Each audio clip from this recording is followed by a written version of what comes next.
हाँ जी, सरप्राइज। हाँ,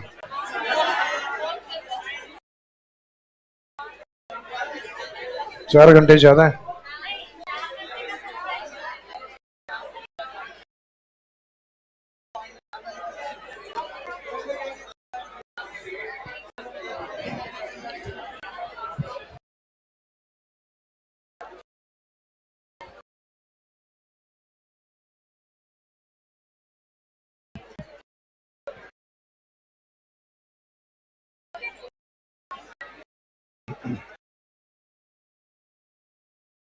हाँ जी, लास्ट में क्या नक्की वाला डायग्राम बनाया था अपन ने, है ना। तो लास्ट में लेक में स्टार्ट किया था अपन ने, जेल वाले टॉपिक में फ्रेश वाटर लेक।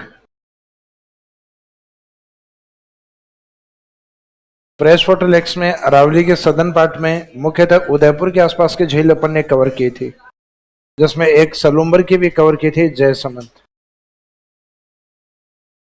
यस। हाँ हाँ, सब ठीक।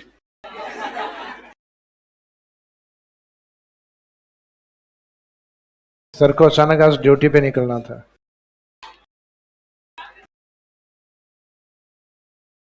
तो इसमें सुरही वाला जो पार्ट है, सुरही वाले पार्ट में मैंने आपको बताया था कि लगभग आबू ब्लॉक की हाइट बताई थी आपको 1200। सेम वो 1200 मीटर अपने नक्की झील। तो इसमें एक तो सबसे अधिक हाइट वाली और एक सबसे ज्यादा डीप डीप है, लगभग इसके 35 मीटर। और कुछ स्पेसिफिक रॉक्स इसके नजदीक मैंने बताई थी आपको। एक तो मेंढक की तरह टोड रॉक, एक नन रॉक, एक भगवान शिव के बेल नंदी की तरह नंदी रॉक, और एक सींग जैसी चट्टाने यानी हॉर्न रॉक। और इस पे एक फेमस पॉइंट बताया था, सनसेट पॉइंट, यानी सूर्यास्त बिंदु फेमस है यहाँ का। अब इसमें लिखी विशेषताओं में,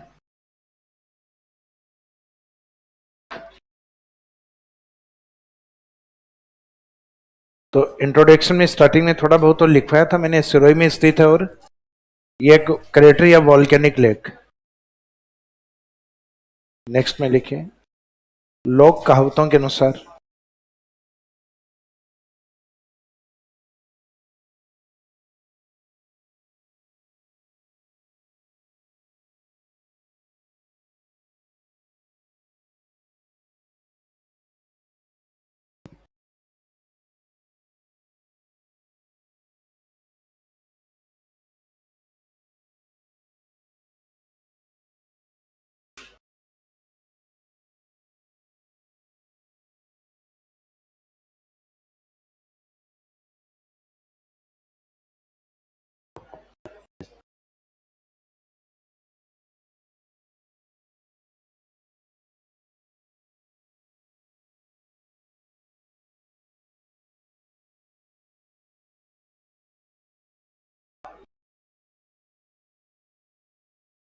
हाँ जी, इसमें लिखे, लोक कहावतों के अनुसार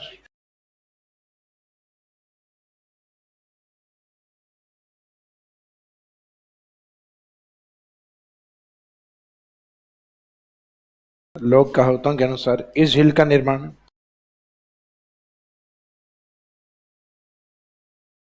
इस झील का निर्माण नाखूनों से हुआ है, यानी नख से खुदाई करके फिर हुआ है। इसी का नख, नख यानी नाखून, और उसी से निकला हुआ शब्द क्या है इसका, नक्की। नहीं, लोक कहावतों में देखो सारी चीजें साइंटिफिक तरीके से सही नहीं होती। जैसे कि अपने जनरली कहा जाता है कि राजस्थान में बाड़मेर की कुछ पहाड़ियां थी, जिसको मैंने बताया था ना, मेवा नगर। तो उसमें भी कहा जाता है जैन तपस्वियों ने अपनी तपस्या के द्वारा मिस्री में बदल दिया था। अब मिस्री के ही पहाड़ होते तो बाद में गंगानगर शुगर मिल क्यों होती, क्यों मेवाड़ शुगर मिल होती। तो सिर्फ लोक कहावतों में प्रचलित बातें होती हैं, जिनकी ऑथेंटिसिटी सबकी नहीं होती। कुछ तो साइंटिफिक तौर पे ठीक है, लेकिन सभी साइंटिफिक तौर पे ठीक नहीं होती। तो इसमें लिखे, according to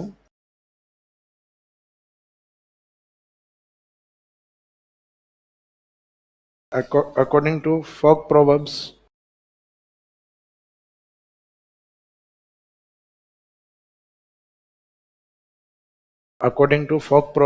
this lake is formed by nails. लोक कहावतों के अनुसार इस झील का निर्माण नाखूनों से या नख से हुआ है. According to folk proverbs this lake is formed by nails. दूसरी विशेषता लिखें. यह राजस्थान की सबसे ऊंची और सबसे गहरी झील. इट्स द हाईएस्ट के आगे ब्रैकेट में लिखे 1200 मीटर. यह राजस्थान की सबसे ऊंची ब्रैकेट में 1200 मीटर एवं सबसे गहरी ब्रैकेट में 35 metre. It's the highest 1200 metre and most deepest lake of Rajasthan. यह राजस्थान की सबसे ऊंची एवं सबसे गहरी झील. तो ऊंचे का मीनिंग इसकी हाइट सबसे ज्यादा है, मोस्ट हाईएस्ट लेक में 1200 मीटर, और पानी की जो डीप है जो इसके पास है वो किसी के पास नहीं. तो ये मोस्ट हाईएस्ट में भी काउंट होती है, मोस्ट डीपेस्ट में भी काउंट होती है. इसके बाद में जितनी अधिक हाइट पे होगी टेम्परेचर उतना ही कम होगा. तो राजस्थान की सबसे ठंडी झील. अगली विशेषता लिखिए.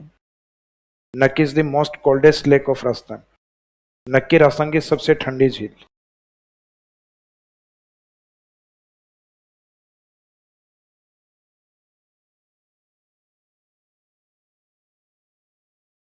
नक्की is most coldest lake of Rajasthan. नक्की राजस्थान की सबसे ठंडी झील. फिर नेक्स्ट पॉइंट में लिखें. नक्की राजस्थान में एकमात्र हिल स्टेशन वाली झील, क्योंकि हिल स्टेशन एक ही अपने यहाँ माउंट आबू. तो नक्की is only lake of Rajasthan which is situated on hill station. नक्की राजस्थान में हिल स्टेशन वाली या हिल स्टेशन पर स्थित एकमात्र झील.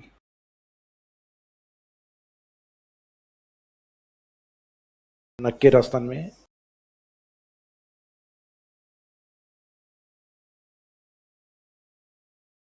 हिल स्टेशन अपने हैं mount Abu.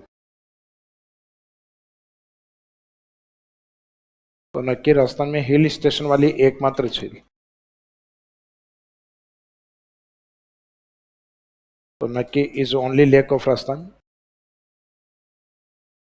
Which is situated on hill station. जो हिल स्टेशन पे स्थित है या हिल स्टेशन लेक. तो राजस्थान में हिल स्टेशन लेक इसी को ही माना जाता है, नक्की को. अब हिल स्टेशन के साथ टूरिज्म यहाँ अट्रैक्ट इसलिए होता है क्योंकि इस हिल पे sunset point famous.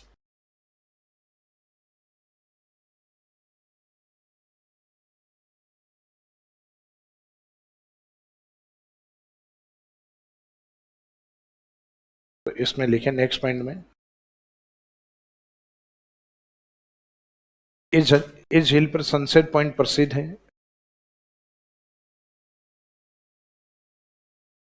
Sunset point is situated on this lake. इस झील पर सनसेट पॉइंट स्थित.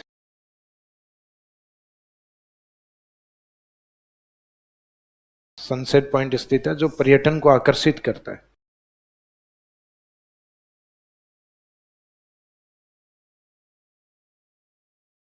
Sunset point is situated on this lake which attracts tourism. जो पर्यटन को आकर्षित करता है. फिर ग्रासीय जनजाति को लेकर इसका एक इंपोर्टेंस बताया था मैंने.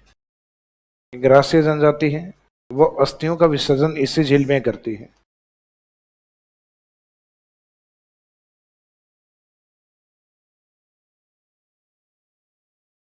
तो नेक्स्ट लाइन में लिखिए. ग्रासीय जनजाति के द्वारा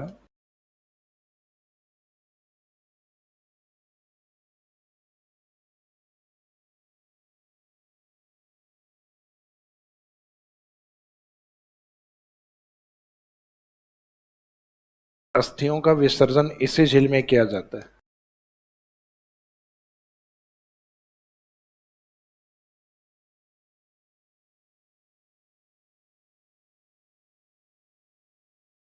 The ashes are immersed. The ashes are immersed in this lake by Gracia tribe. ग्रासीय जनजाति के द्वारा अस्थियों का विसर्जन इसी झील में किया जाता है या इस झील में किया जाता है? तो वैसे राजस्थान में अस्थियों का विसर्जन सबसे ज्यादा राजस्थान के अंदर किया जाता है, पुष्कर के अंदर। तो इस कारण, क्योंकि जो भी पवित्र स्थान होता है अस्थि विसर्जन वहीं अधिक होता है। जैसे भारत में अस्थियों का सर्वाधिक विसर्जन गंगा में, हरिद्वार में किया जाता है। क्यों? क्योंकि गंगा को भारत की सबसे पवित्र नदी माना जाता है, होली रिवर है। तो वैसे राजस्थान में सबसे पवित्र स्थान किसको माना जाता है? पुष्कर। ऐसा ग्रासियाओं में माना जाता है नक्की को। तो ग्रासियाओं के पवित्र झील किसको माना गया है? नक्की। इस कारण ये अस्थियों का विसर्जन इसी में करते हैं। तो इनके लिए गंगा यही है और इनके लिए पुष्कर भी यही है। तो गरीब जनजाति है, इस कारण गंगा तक और पुष्कर तक ये नहीं जाते, इसे कोई धार्मिक मानते हुए अस्थियों का विसर्जन करते हैं। जैसे दक्षिणी राजस्थान में अपने माही वाले एरिया में जो भील जनजाति है वो त्रिवेणी पे संगम, त्रिवेणी जो संगम है बेणेश्वर वाला, वहां पे अस्थियों का विसर्जन किया जाता है। जैसे देश में कहा जाता है अटल बिहारी वाजपेयी, उनकी अस्थियों का जो विसर्जन है वो 100 साइट पे किया गया था, 100 जगह किया गया था। जिसमें एक तो मेन गंगा में हुआ था और राजस्थान में 3 साइट पे हुआ था, जिसमें एक पुष्कर, एक माही त्रिवेणी संगम और एक कोटा में चंबल नदी। तो इसमें जनरली एक तो इसका टेम्परेचर वाला ये क्वेश्चन अधिक आता है और एक अपनी हाइट को लेके या क्रेटर लेक वाला क्वेश्चन अधिक आता है। तो क्रेटर में एकमात्र नहीं है, क्रेटर पुष्कर भी है और क्रेटर 12 रामगढ़ लेक भी है। अब नेक्स्ट हेडिंग, सदर्न अरावली वाली जो लेक है उसमें ज्यादा तो ये उदयपुर वाली, सिरोही वाले अपने हिल स्टेशन के कारण या हाइट के कारण। अब सदर्न अरावली में एक इंपॉर्टेंट लेक बचे, उदयपुर सिरोही के टच में आता है राजसमंद। तो वहां झील इस जिले के नाम से ही है, राजसमंद लेक। तो अरावली वाले रीजन में नेक्स्ट अगला हेडिंग डालिएगा। पॉइंट नंबर 9 है या 10? 9।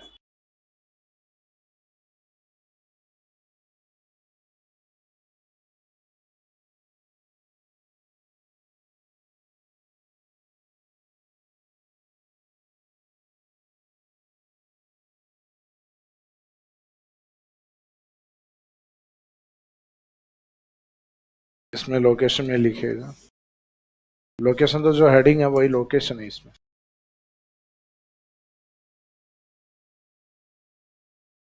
निर्माता का नाम भी झील के नाम से मैच होता हुआ, महाराणा राज सिंह।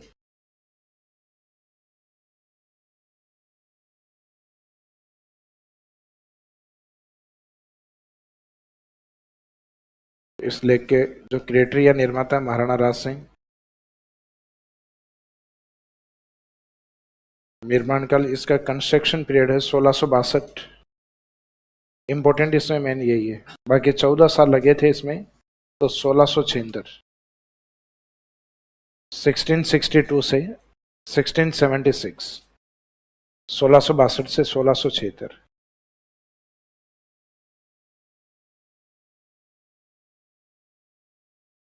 और इसमें जो मुख्य रिवर या नदियां जो हैं, तो यहाँ के राजसमंद के कुछ प्रमुख नाले हैं, जिसमें एक तो जयसमंद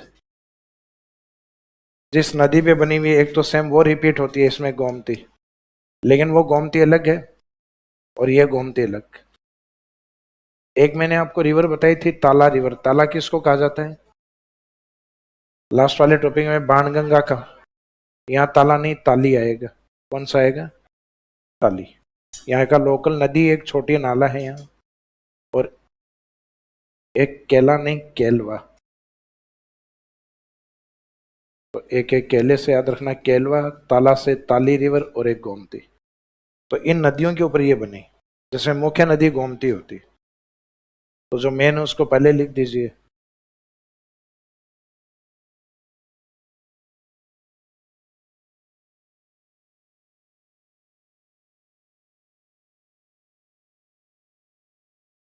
तो इसमें गोमती, ताली एंड केलवा रिवर।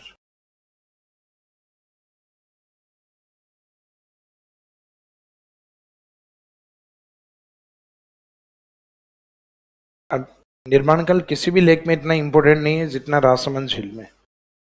इसका निर्माण काल इसलिए इंपॉर्टेंट है क्योंकि पहले राजा के आदेश के अकॉर्डिंग लोगों को काम करना होता, क्योंकि लोगों की जो आजीविका है वो राजा के कारण ही थी।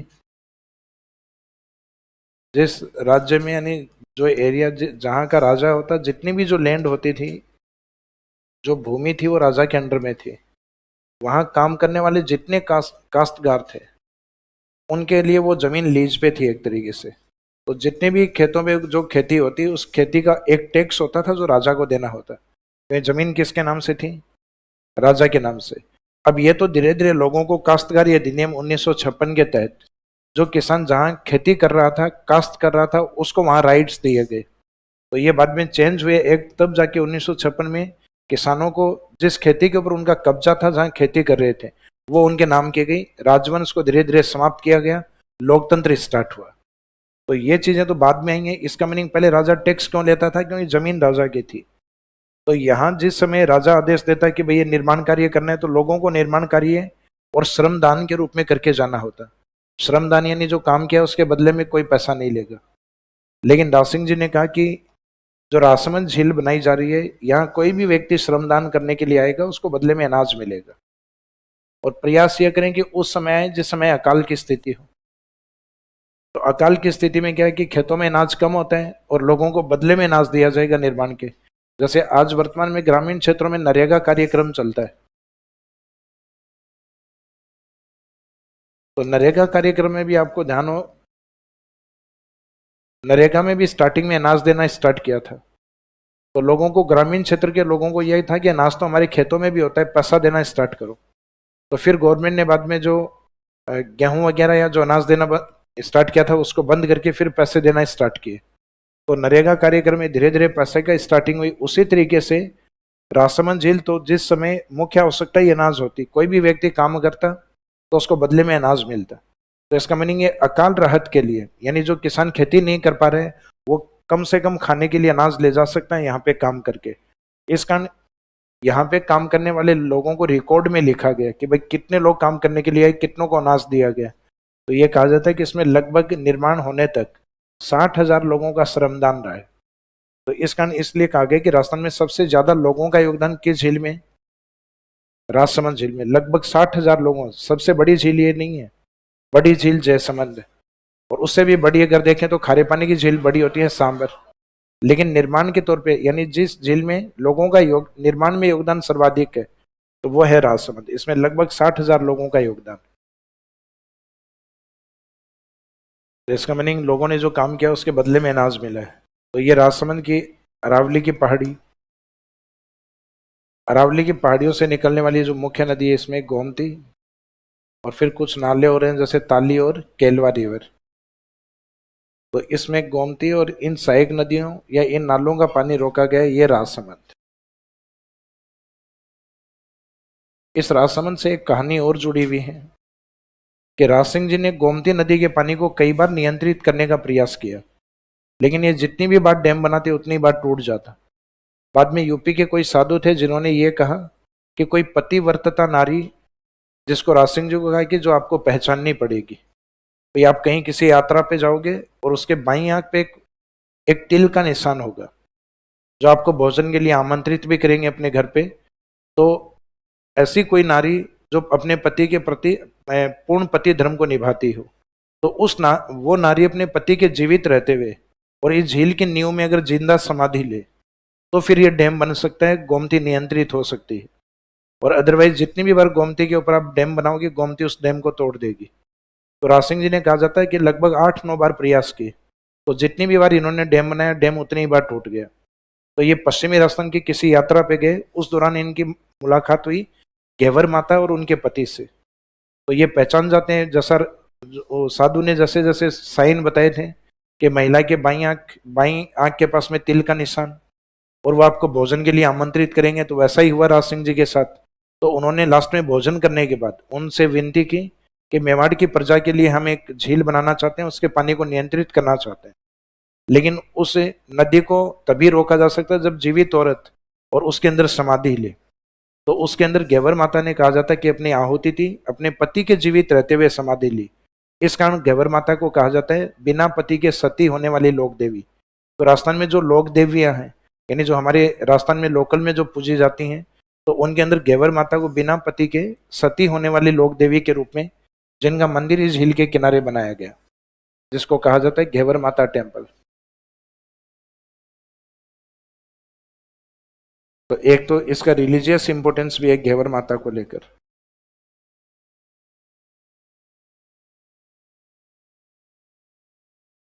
घेवर माता मंदिर, एक दूसरा मंदिर और बना हुआ है द्वारकाधीश मंदिर। एक तो मोदी जी जाके आए, वो द्वारकाधीश अलग है, वो तो गुजरात में आता है। ये आता है अपना कांकरोली राजसमंद।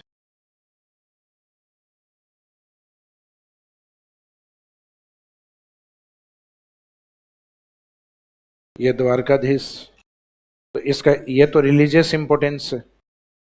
इसी झील के किनारे पर, झील की तरफ इसमें 9 सीढ़ियां बनी हुई है। इस तरीके से काउंटिंग करोगे इसमें ये 9 स्टेयर्स आती हैं इसमें। तो यहाँ बनी हुई है 9 चौकी पाल, यानी 9 पाल हैं और इनके ऊपर 9 चौकियां बनी हुई हैं। जो कहा जाता है राज सिंह जी ने इस झील के निर्माण के बाद लगभग 6-7 दिन यज्ञ कार्य चला था और इस झील की परिक्रमा की थी इन्होंने। और कहा जाता है लगभग 60,000 ब्राह्मणों को भोजन करवाया था, 50 से 60,000 ब्राह्मणों को। तो उस दौरान यहाँ जो 9 चौकियां बनाई गई, जो कहा जाता है यज्ञ के दौरान अपने जैसे यज्ञ करते हैं घर में, तो नवग्रह की स्थापना की जाती है। तो कहा जाता है कि जो नवग्रह है उनकी स्थापना करवाई थी। हालांकि उनमें से कुछ चौकियां गिर चुकी हैं, वर्तमान में नहीं है, लेकिन फिर भी काउंटिंग में 9 चौकियां हैं और आगे 9 स्टेयर हैं। इस कारण इसको कहा जाता है 9 चौकी और 9 पाल। ये 9 चौकी पाल के नाम से, पाल कहते हैं स्टेयर या सीढ़ियों को। तो राजस्थान में किस झील में 9 चौकी पाल स्थित? राजसमंद। ये पॉइंट इसमें कई बार पूछा हुआ है। और इसी झील के पास में राज सिंह जी ने राज प्रशस्ति लिखवाई थी, हिस्ट्री में आएगी आपके।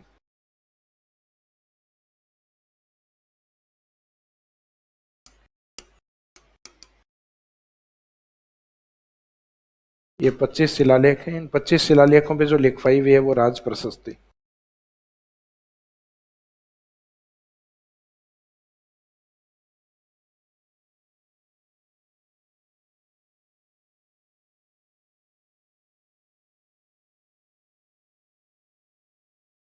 राज प्रशस्ति जो रणछोड़ भट्ट तेलंग ने लिखी थी।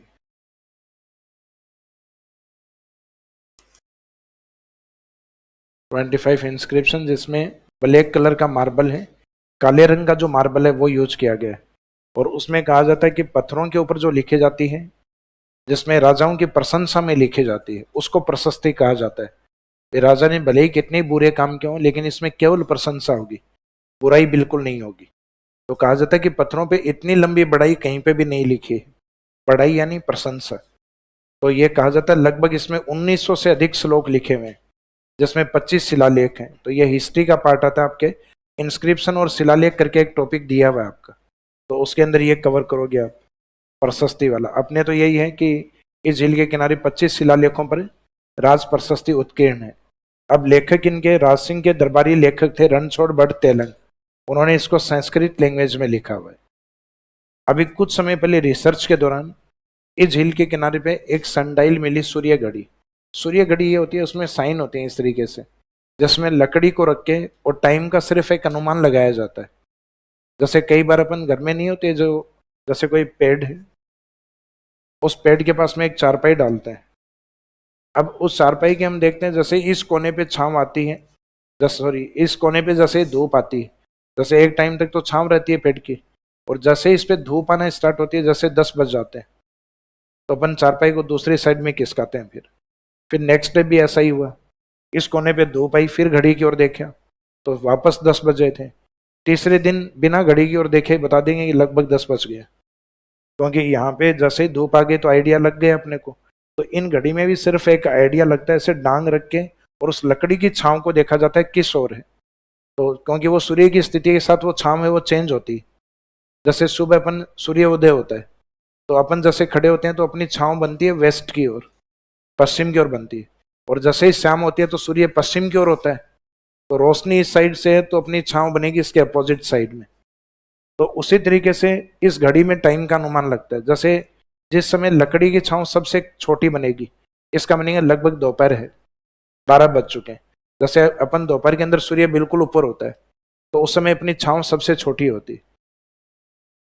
तो उसी तरीके से सनडाइल से टाइम का सिर्फ एक अनुमान लगता है, और टाइम का अनुमान तब लगेगा जब सूर्य होगा, यानी सुबह 6 से और शाम को 6 के बीच में। तो सिर्फ ये दिन का टाइम बताती है, सुबह 6 से 9 प्रथम पहर, 9 से 12 दूसरा पहर, जिसको अपन कहते हैं दो पहर, फिर तीसरा पहर और 4 पहर। पूरे एक दिन में कितने पहर होते हैं? 8 होते हैं टोटल, जिसमें दिन के टाइम डे लाइट में होते हैं 4 और रात्रि के समय होते हैं 4। तो ये सिर्फ डे लाइट के बारे में बताती है। तो ये सन डायल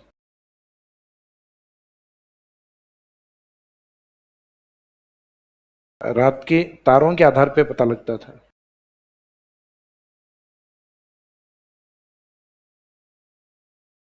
ये फर्क ये है, ये सूर्य घड़ी है, और कल जो आपको करवाई थी वो सोलर ऑब्जर्वेटरी थी, सौर वेधशाला थी।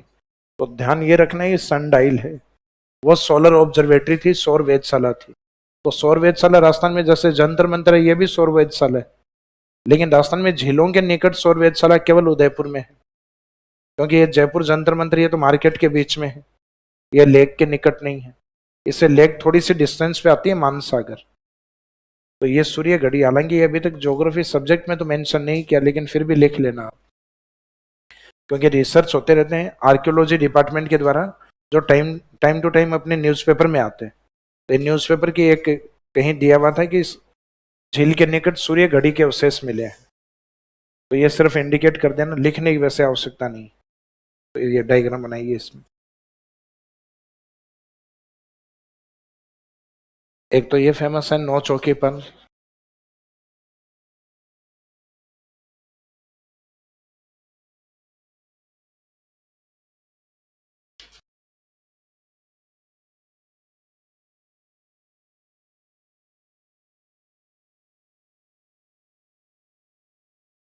नौ चौकी पाल, और रिलीजियस साइट है इस पे, एक तो घेवर माता मंदिर, और दूसरा रिलीजियस साइट है द्वारकाधीश मंदिर।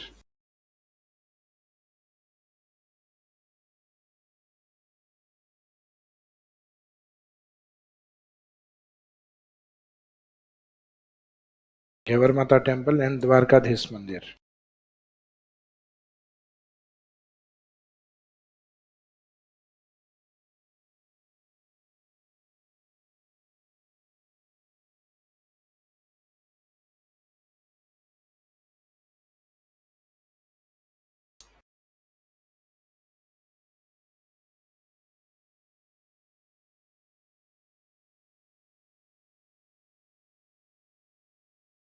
शिलालेख जो है,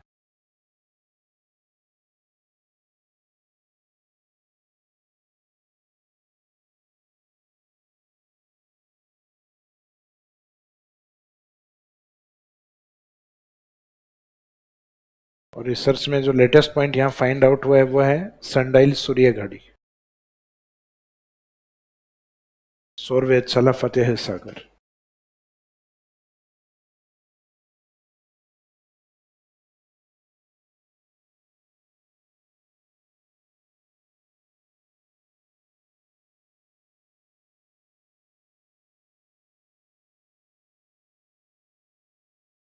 सीढ़ियां इंडिकेट करते हुए काउंटिंग लिख देना, 9 चौकी पर, जरूरी नहीं है पूरी 9 बनाओ, 9 चौकी पर। 9 चौकियां बनी हुई हैं पास में, 9 पाल बनी हुई है, तो इसका कहा जाता है 9 चौकी पाल।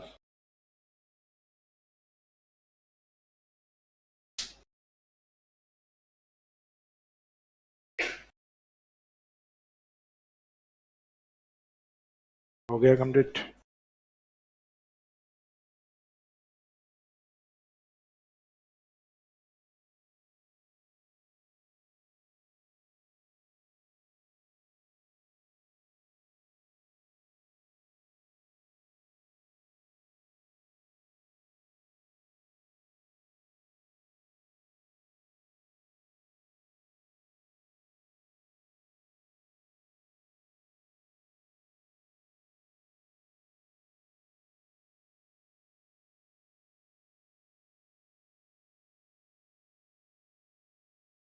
हाँ जी, विशेषताओं में लिखिए।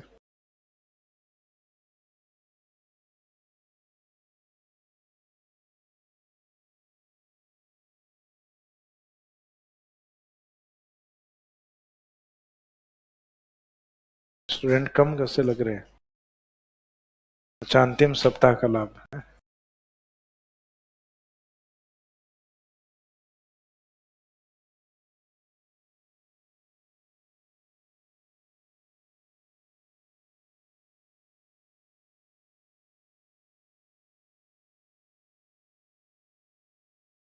तो अभी आजकल ट्रेंड में चल रहा है ना, नौ तपा में अपन नहीं तपा।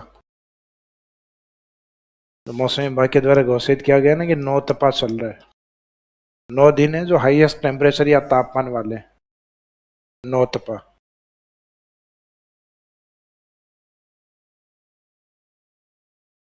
है 10 दिन तो हो गए।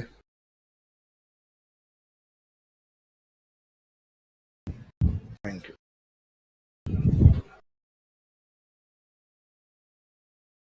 तो राजस्थान में तो 10 दिन या 325 दिन ऐसे ही निकलते हैं अपने तो। भाई 16 डेज में अपने कितने दिन माने गए कि 365 में से अपने यहाँ राजस्थान में जो धूप होती है वो 325 दिन प्रेजेंट होती है। तो इंडिया में ऐसा कोई भी स्टेट नहीं है जब 325 दिन अपने संडे हो, सूर्य की उपस्थिति वाले दिन 325 होते हैं अपने यहाँ तो। हालांकि अभी जो है वो बर्दाश्त से बाहर वाला है।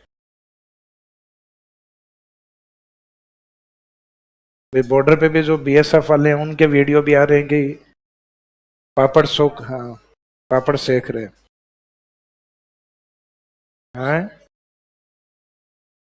कपड़े, कपड़े तो धोते धोते सूख रहे हैं।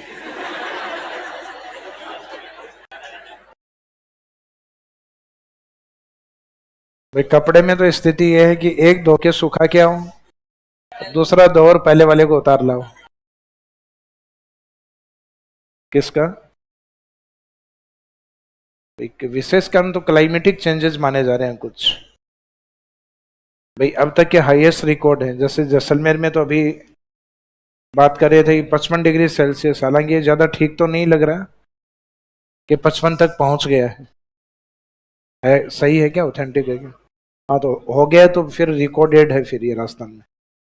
भाई 21वीं शताब्दी का सबसे हाईएस्ट अब तक का सबसे गर्म जिला है राजस्थान में, नहीं पूरे इंडिया के अंदर।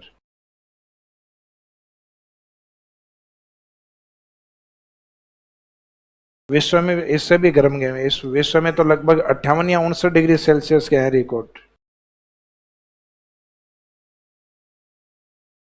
अफ्रीका के अंदर, एशिया के अंदर पाकिस्तान में आता है जैकोबाबाद, जहाँ के टेम्परेचर हाईएस्ट होते हैं। जैसे अपने थार मरुस्थल है उस साइड में पाकिस्तान का जैकोबाबाद जो हाईएस्ट टेम्परेचर वाला होता है। बाकी वर्ल्ड के अंदर अल्जीरिया के जो टेम्परेचर होते हैं वो काफी ज्यादा होते हैं, जहाँ के हाईएस्ट टेम्परेचर होते हैं।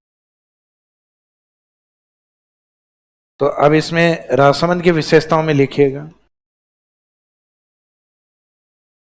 जैसा कि अभी थोड़ी देर पहले बताया था कि इस झील को मुख्यतः अकाल राहत के लिए बनाया गया। तो ये राजस्थान के अंदर कहा जाता है फर्स्ट फेमेन रिलीफ लेक में मानी जाती है।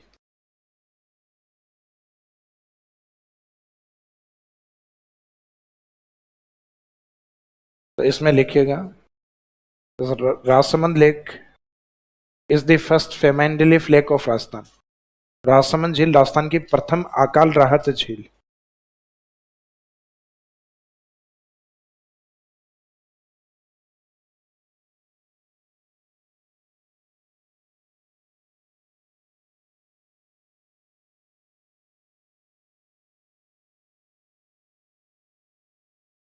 राजसमंद झील राजस्थान में प्रथम अकाल राहत झील है।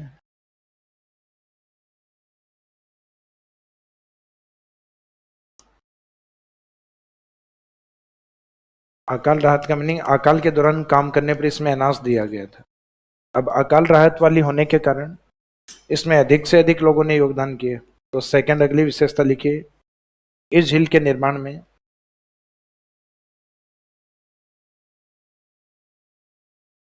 या इस झील के निर्माण में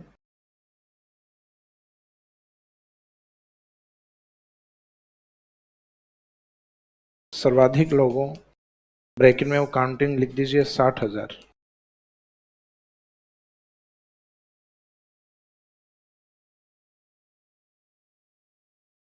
सर्वाधिक लोगों ने योगदान किया।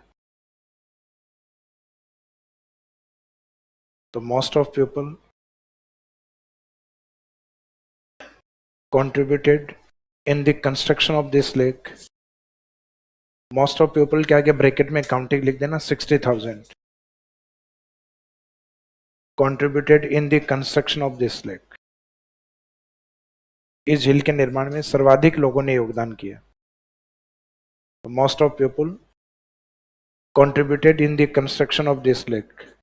तो राजस्थान में सर्वाधिक लोगों के योगदान से बनी हुई झील कौन सी है? राजस्थान. फिर नेक्स्ट रिलीजियस इंपोर्टेंस क्या है? तो इसके किनारे जो मंदिर है उनके नाम बता दीजिए. तो घेवर माता मंदिर एंड द्वारकाधीश मंदिर या temple are situated along this lake. इस झील के निकट घेवर माता मंदिर एवं द्वारिकाधीश मंदिर स्थित. यह मंदिरों के नाम पहले लिख दो. घेवर माता मंदिर एवं द्वारिकाधीश मंदिर इस झील के निकट स्थित.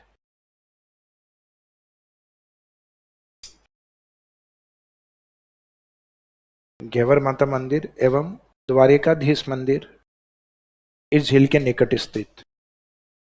Ghevar Mata temple and Dwarkadhish temple are situated along this lake. फिर एक फेमस पॉइंट इसके किनारे पर जो सीढ़ियां बनी हुई हैं उनके काउंटिंग को लेके 9 चौकीपाल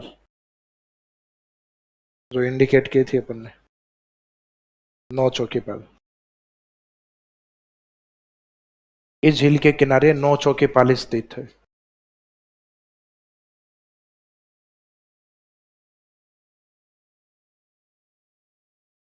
इस झील के किनारे 9 चौकीपाल स्थित है. 9 चौकीपाल is situated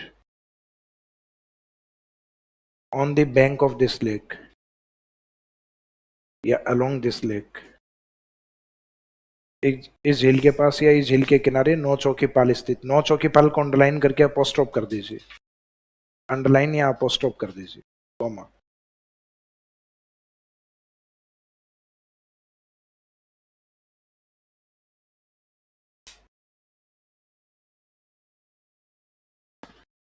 एक राज प्रशस्ति वाला लिखना चाहो तो लिख दो, बाकी अलग से होगा आपका. वैसे हिस्ट्री में होगा ये पॉइंट. राज प्रशस्ति भी इसी झील के निकट स्थित. Raj Prashasti is also situated along this lake. Raj Prashasti भी इसी झील के निकट स्थित. अब प्रशस्ति की विशेषताएं आप उसमें पढ़ोगे. प्रशस्ति में क्या क्या है, कितने शिलालेख पर है, किसके द्वारा लिखी गई है, कितने श्लोक हैं, ये सब हिस्ट्री में आएगा आपका.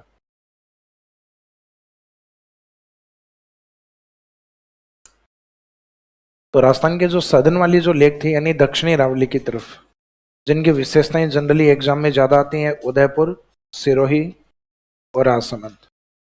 तो इन जिलों में एक उदयपुर का अलग पार्ट है, यह भी कवर किया. जयसमंद, सलूमर. तो इन जिलों में जो लेक अपन ने की, इनमें से कौन सी झील थी जो कि बैलों की याद में बनी हुई? तो ये कल करवाई थी आपको पिछोला. और राजस्थान की कौन सी झील है जिसमें नंबर ऑफ आइलैंड सबसे ज्यादा है, टापू सबसे ज्यादा बने हुए हैं? सलूमर वाली, जयसमंद. किस झील को जलचरों की बस्ती कहा जाता है? जयसमंद को. राजस्थान की किस झील से श्यामपुरा नहर और भाट नहर निकाली गई? किस झील के किनारे एलिफेंट स्टैचू और नर्मदेश्वर टेम्पल है? तो ये सारी विशेषताएं जयसमंद की. किस झील में जगमंदिर, जगनिवास और नटनी का चबूतरा? तो ये पिछोला के अंदर. किस झील के अंदर नेहरू उद्यान या नेहरू गार्डन स्थित है? तो ये इसके आगे वाली है, फतेह सागर. सौर वेधशाला, टेलीस्कोप, वर्चुअल फिश एक्वेरियम. तो ये आगे वाली फतेह सागर थी, इस पे सारे काम लेटेस्ट थे. पीछे वाली जो थी उसमें मंदिर था और चबूतरा था, जगनिवास था, उदयपुर सिटी पैलेस था. पीछे वाली में एक लेटेस्ट कार्य क्या था? एक तो इलेक्ट्रिक बोट और एक बताया था मैंने आपको सोलर बोट. प्रथम सौर नाव और प्रथम इलेक्ट्रॉनिक नाव पिछोला झील में चलाई गई. और राजस्थान की पिछोला झील और फतेह सागर को कनेक्ट करने वाली लेक स्वरूप सागर. एक लिंक आता है, वैसे तो उसको झील भी लिख देते हैं. और स्वरूप सागर और पिछोला दोनों का पानी रंग सागर. और पिछोला के निकट एक तालाब है जिसका नाम दूध तलाई. और एक दूध बावड़ी भी लिखवाई थी, दूध बावड़ी सिरोही के अंदर. और राजस्थान की सबसे अधिक हाइट और डीप वाली झील नक्की झील. अभी तक जो झील करवाई उसमें कौन सी क्रेटर है? नक्की झील। कौन सी झील विशेष प्रकार के चट्टानों के लिए प्रसिद्ध है? नक्की, जिसके पास में स्पेसिफिक रॉक्स पाई जाती हैं। Rod rock, nun rock, Nandi rock और हॉर्न रॉक। और इनमें से कौन सी झील है जो ग्रासियाओं के अस्थि विसर्जन के लिए प्रसिद्ध है? तो नक्की झील। राजस्थान की किस झील को अकाल राहत के लिए बनाया गया? नौ चौकी पाल के लिए प्रसिद्ध। और राजस्थान की सबसे पवित्र झील? पुष्कर। तो अब स्टार्ट करेंगे अजमेर। अजमेर में सबसे पवित्र झीलों में से रहेगी अपने पुष्कर। फिर अजमेर की और दूसरी प्रसिद्ध है आना सागर। और राज्य में दूसरी अकाल राहत वाली झील मानी जाती है फॉइस सागर। तो प्रथम अकाल राहत राजसमंद और सेकंड है फॉइस सागर। तो next heading Pushkar lake.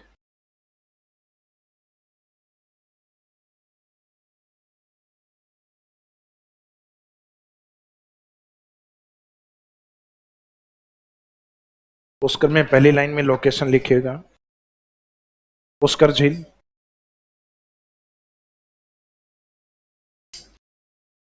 Pushkar झील अजमेर में स्थित। अजमेर के आगे ब्रैकेट में लिख सकते हो पुष्कर। तो पुष्कर खुद एक टाउन या कस्बा है, अजमेर से लगभग 10-12 किलोमीटर डिस्टेंस पे।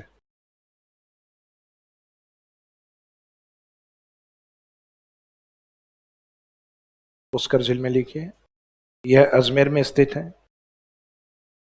जो क्रेटर या ज्वालामुखी झील का उदाहरण है। Pushkar lake is situated in Ajmer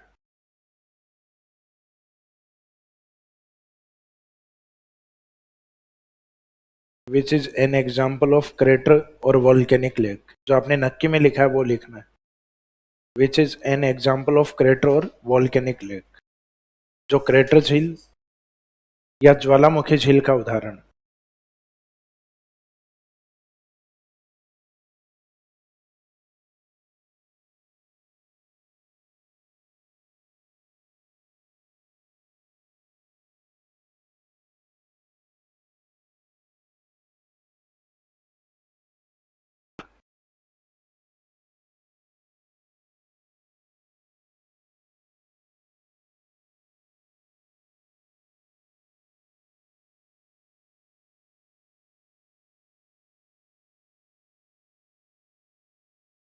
sir एलिनो का इफेक्ट है क्या वर्तमान टेम्परेचर इंक्रीज होने में? एलिनो का इफेक्ट देखो अपने यहाँ नहीं होता है, एलिनो का इफेक्ट होता है पैसिफिक ओशियन। भाई एलिनो जनरेट वहां होती है, अपने तो मानसून के ऊपर इफेक्ट होता है उसका, कि मानसून का डिले होना या वीक होना। तो वो तो मानसून तो अभी आना है, हालांकि उसकी जानकारी अपने को पहले ही लग जाती है दिसंबर और जनवरी के अंदर। तो इस बार माना तो जा रहा है कि एलिनो का इफेक्ट रहेगा अपने मानसून के ऊपर, कि मानसून डिले हो सकता है। बाकी टेम्परेचर बढ़ने के अलग कारण हो रहे हैं, कि भाई वर्ल्ड के अंदर धीरे धीरे ग्लेशियर्स बढ़ रहे हैं, और फैक्ट्रीज बढ़ने के कारण अपने एटमॉस्फेयर में जैसे कार्बन डाइऑक्साइड है, मीथेन गैसें हैं या कार्बनिक गैसें, ये कंटिन्यूस बढ़ रही हैं। तो ये बढ़ेंगे तो सामान्यतः एवरेज टेम्परेचर है पृथ्वी का क्या होगा? इंक्रीज होगा। जो एवरेज टेम्परेचर पृथ्वी का अपन मानते हैं ना 15 डिग्री सेल्सियस, अब ये धीरे धीरे बढ़ गया 15.5-16 डिग्री पे आ रहा है। और पृथ्वी पे औसत एक डिग्री सेल्सियस टेम्परेचर बढ़ने का मीनिंग बहुत ज्यादा है। यूरोपियन कंट्रीज जहाँ कभी गर्मियों के तापमान 20 डिग्री से जनरली कम रहा करते थे, यूरोपियन कंट्रीज में 30 से 35 डिग्री सेल्सियस टेम्परेचर जा रहा है। यानी जिन कंट्रीज को अपन ये मानते थे ठंडे राष्ट्र हैं, और 20 डिग्री सेल्सियस टेम्परेचर अपने सर्दियों में रहता है अधिकतम तापमान। और सर्दियों में तो अपने सुबह शाम सर्दियां लग रही होती, क्योंकि अपने को गर्मी में रहने के आदी हैं अपन। अब यूरोप वाले यहाँ आते हैं तो उनको लगता है स्वेटर क्यों पहन रखे इन लोगों ने, क्योंकि उन लोगों के अधिकतम तापमान 20 डिग्री हुआ करते थे। अब यूरोप के टेम्परेचर आजकल काफी अधिक बढ़ने लग गए। अब वो यूरोप से बेचारे अब कहाँ जाए, ये अपने आप में ठंडे राष्ट्र हैं यूरोप से, अब तो अंटार्कटिका ही बचा है जाने के लिए। तो कहीं ना कहीं अगर हम देखें वर्ल्ड के अंदर सबसे ज्यादा इंडस्ट्रियल ग्रोथ है वो यूरोपियन कंट्रीज की है। सबसे ज्यादा इंडस्ट्रीज स्टेब्लिश जिन्होंने की है वो यूरोपियन कंट्रीज हैं, जहां उद्योग सबसे ज्यादा है। तो उद्योग सबसे ज्यादा है तो गर्मी भी सबसे ज्यादा वहीं होगी, क्योंकि मुख्यतः पर्यावरण संरक्षण की जो बात है ये हमने नहीं, वेस्टर्न कंट्रीज ने स्टार्ट की, क्योंकि पॉल्यूशन भी उन्होंने ही किया है। अब वो उन राष्ट्रों के ऊपर प्रेशर बनाना चाहते हैं जिनके यहाँ डेवलपमेंट कम है, तो कहते हैं तुम लोग ज्यादा डेवलपमेंट मत करो, तुम्हारे लिए तुम्हारे कारण प्रदूषण हो रहा है। जैसे इंडिया को कहते हैं भाई इंडिया है वो बढ़ता हुआ राष्ट्र है, तो इंडस्ट्रीज ये बढ़ा रहे हैं, तो हमने तो अब बढ़ाना स्टार्ट किया, प्रदूषण करना स्टार्ट किया है, वो तो कर करा के बैठे हैं। तो अपने वाले कहते हैं भाई अब हमारा नंबर है, हम भी ग्रोथ तो हम भी चाहते हैं, लेकिन हम धीरे धीरे ग्रोथ के अंदर उन चीजों को, उन इक्विपमेंट्स को लेकर आएंगे जिनसे पोल्यूशन कम बढ़ता है। जैसे इंडस्ट्रीज लाते हैं, तो इंडस्ट्रीज मुख्यतः एनर्जी पे डिपेंड होती है, और एनर्जी मोस्टली किससे प्रोड्यूस्ड हो रही है अभी? सोलर से भी नहीं है, अभी तो वही है अपने ट्रेडिशनल एनर्जी, कोयले से। और कोयले को अगर आप जलाओगे कार्बन डाइऑक्साइड बढ़ेगी। तो जिसमें मोदी जी करें कि 2030 तक हम प्रयास करेंगे कि लगभग 450 गीगावाट, यानी लगभग 4,50,000 मेगावाट एनर्जी है जो रिन्यूएबल सोर्स से हम जनरेट करेंगे, यानी विंड के द्वारा, सोलर के द्वारा, बायोमास के द्वारा, बायोगैस के द्वारा, यानी ऑर्गेनिक एनर्जी। वो एनर्जी जो क्लाइमेट के अनुकूल हो, उसको प्रदूषित ना करे, जिनको अपन ग्रीन एनर्जी भी कहते हैं, रिन्यूएबल एनर्जी भी कहते हैं। तो अब धीरे धीरे जो टेम्परेचर बढ़ रहा है उसका एक बड़ा कारण जो बढ़ती हुई इंडस्ट्रीज है, बड़ा कारण है। और मुख्यतः थर्मल एनर्जी आज भी सबसे ज्यादा है। विश्व में जो ऊर्जा सबसे ज्यादा जनरेट होती है वो होती है तापीय ऊर्जा, क्योंकि इसके रिसोर्सेज इजी होते हैं, कहीं पे भी ले जाके उत्पादित कर लो। सोलर और विंड को हर कहीं उत्पादित थोड़ी ना कर पाओगे। जहाँ पे सोलर रेडिएशन तेज हो या फिर जहाँ विंड फ्लो अधिक हो, मुख्यतः वहीं उत्पादित हो सकती, और जो हर जगह नहीं होता। यस भाई, मैं ये कह रहा हूँ कि कभी भी टेम्परेचर अधिक होने का कारण एक नहीं हो सकता भाई। क्लाइमेट को प्रभावित करने वाले बहुत सारे फैक्टर्स, 16 फैक्टर्स होते हैं, 16 प्रभाव होते हैं, जिसमें उस एरिया की ह्यूमिडिटी है वो भी प्रभाव हो सकता है, विंड डायरेक्शन भी हो सकता है, एलिनो भी पार्शियली इफेक्ट हो सकता है। तो इसमें बहुत सारे रीजन होते हैं। बढ़ता बढ़ता हुआ इंडस्ट्रियलाइजेशन भी हो सकता है। ध्रुवों की ओर से जो बर्फ मेल्ट हुई है वो भी कारण हो सकता है, क्योंकि बर्फ जितनी ज्यादा मेल्ट होगी, जितनी ज्यादा इवेपोरेट होगी, तो वायुमंडल में आर्द्रता जितनी ज्यादा आएगी उतना टेम्परेचर को ज्यादा होल्ड करेगी।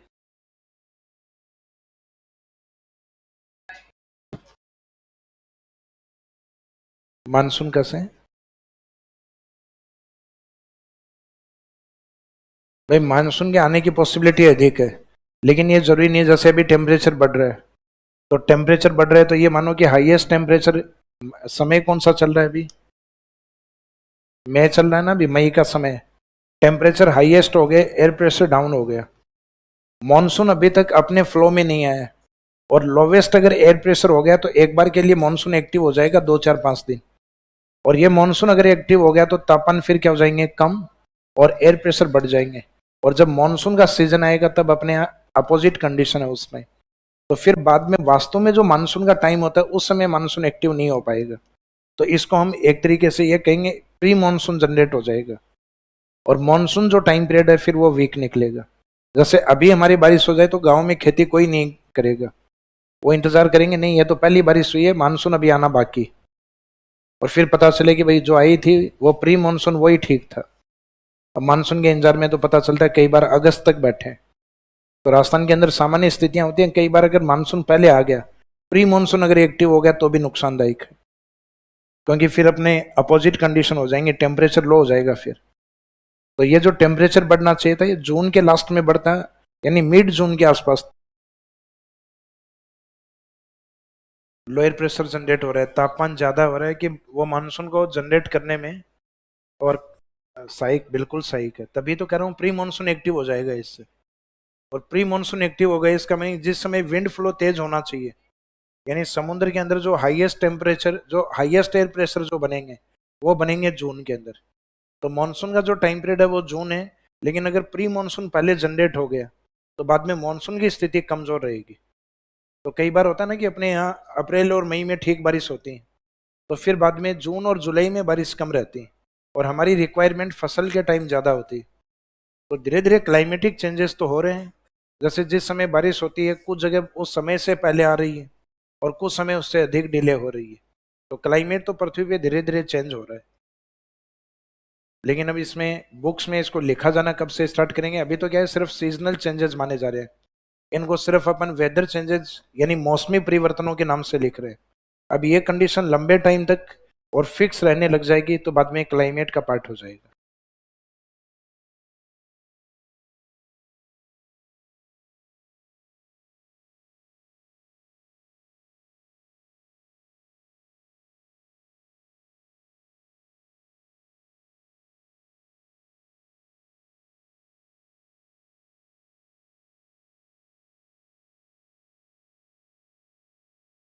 तो पुष्कर के अंदर एक तो लोकेशन कहाँ पर है, अजमेर में, और नक्की झील की तरह किसका एग्जाम्पल है, क्रेटर,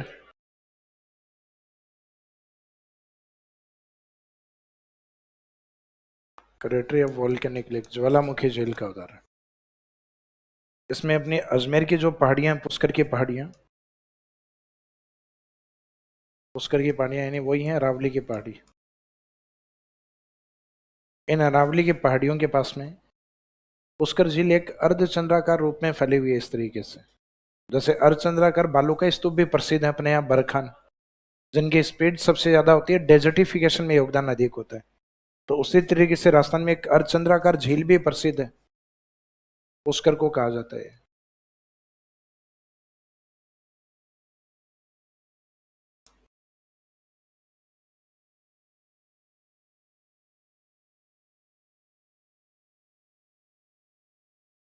क्रिस्टेंट सेप लेक,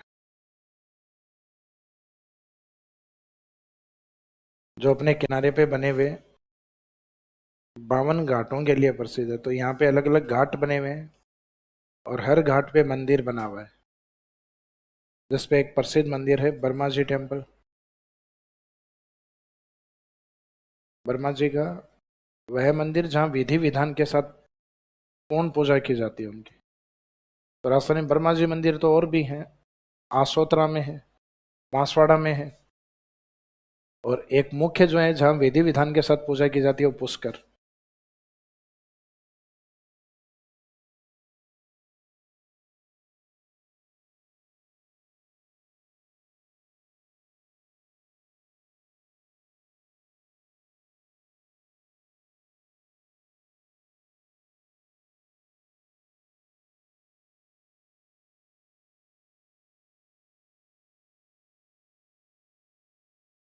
तो यहाँ बर्मा जी टेम्पल, बर्मा जी मंदिर,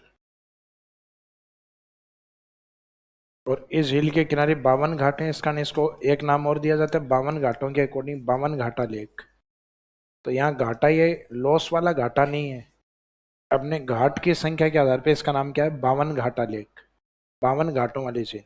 और ऐसा दर्जा केवल इसको प्राप्त नहीं है, कोलाइत को भी है। कोलाइत और इसमें सिमिलरिटी क्या है, 52 घाट इसमें, कोलाइत बीकानेर में भी 52 घाट। कार्तिक पूर्णिमा को यहाँ मेले का आयोजन होता है, कोलाइत में भी मेले का आयोजन होता है। इसमें दीपदान की परंपरा यानी दीपक जलाए जाते हैं, कोलाइत में भी दीपक जलाए जाते हैं।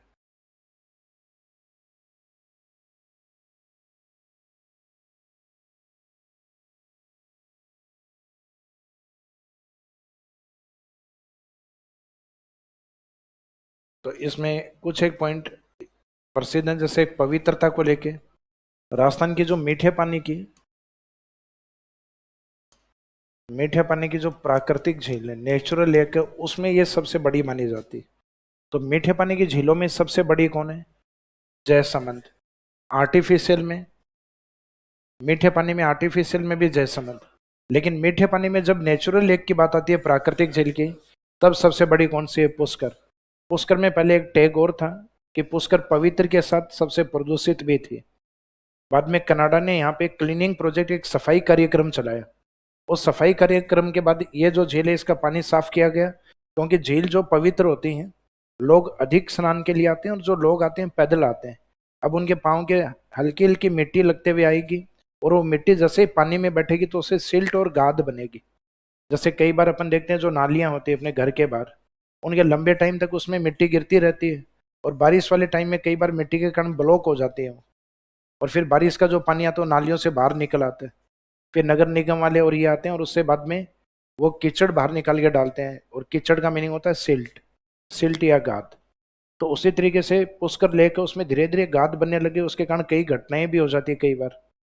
जैसे कई बार जो लोग अपने आप को अच्छे तैराक मानते हैं, पुष्कर में जो दीवारें हैं, वहाँ कुछ बच्चे ऊपर जाके और उसमें वहां से कूदते हैं झील में नहाने के लिए।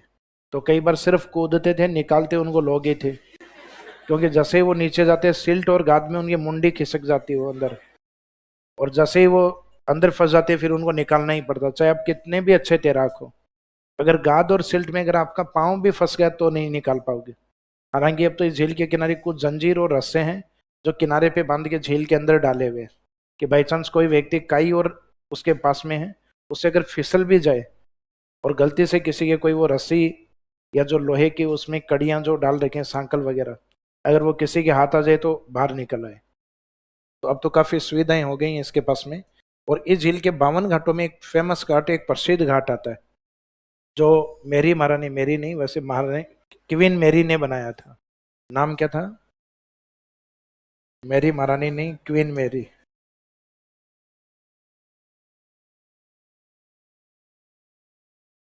क्वीन मेरी ने महिलाओं के नहाने के लिए बनाया था, उनके कपड़े बदलने के लिए, इसका इसको नाम दिया गया जनाना घाट। जब गांधी जी की अस्थियों का विसर्जन करना था, तो जैसे ही आप झील की ओर जाओगे तो घाट नहीं दिखाई देंगे आपको। वापस जैसे झील के निकट जाके वापस पलटोगे तो दीवार के ऊपर, यानी ये जो दीवारें इनके ऊपर घाट का नाम लिखा हुआ है, तो जाते हुए नहीं दिखाई देता, वापस पलट के देखते हो तब।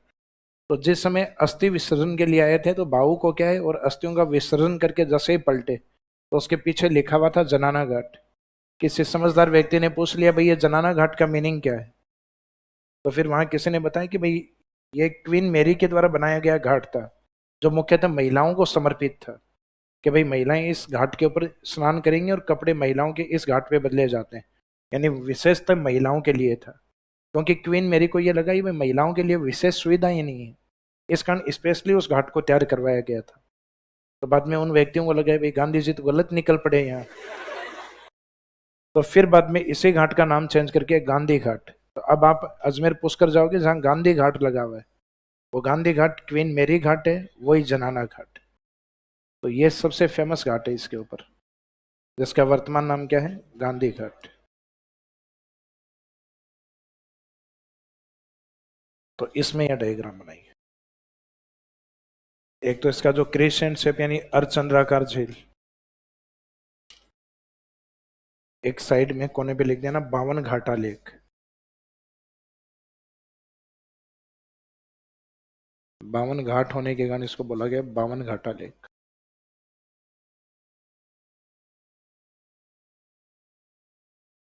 और कोई ऐसा ऑप्शन हो कि हम दो आंसर ले सकते हैं, पुष्कर और कोलाई, दोनों ही आंसर होंगे, और दोनों में एक को चुनना पड़े तो वो कौन सा होगा? वो रहेगा पुष्कर।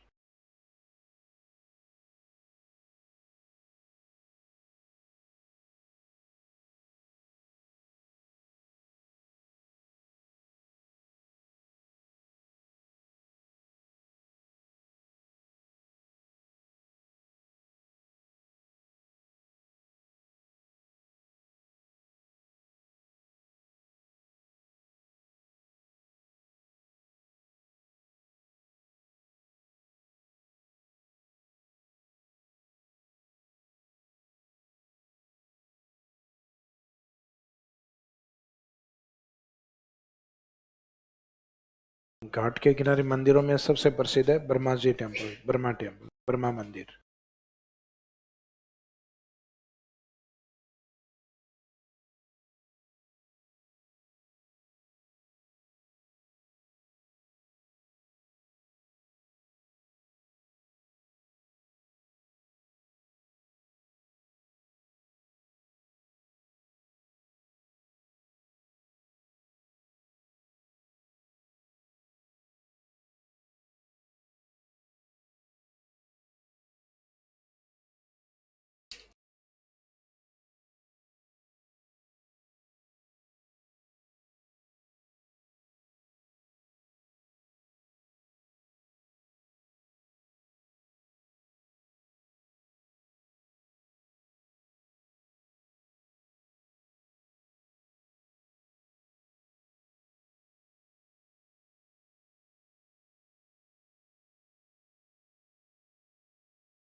सर पूर्व से पश्चिम की ओर आने पर उदयपुर पहले आएगा या नागौर? नागौर आएगा।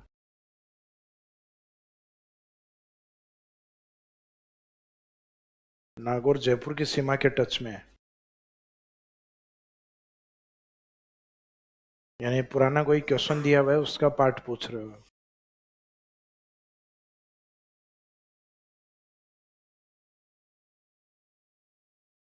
जिसमें एक जिला तो पूर्वी दिया हुआ है जिसमें कोई समस्या नहीं हुई होगी, शायद 12 या टोंक के आसपास का कोई जिला दिया हुआ है। एक पश्चिमी राजस्थान में से दिया हुआ है, जालोर या शायद सिरोही, उसमें भी समस्या नहीं है। समस्या उदयपुर नागौर में है, तो नागौर ईस्ट में है और उदयपुर उसके वेस्ट में। और जहां जिस बुक में आप प्रैक्टिस कर रहे हो उसमें इसका उत्तर गलत दिया हुआ है। किसने भेजा है क्वेश्चन? किसका? आपने पूछा? बुक में प्रैक्टिस कर रहे थे? किसने? अच्छा, डिस्ट्रिक्ट में कंफ्यूजन हो तो पूर्व पश्चिम वाले नागौर उदयपुरी क्यों पूछा?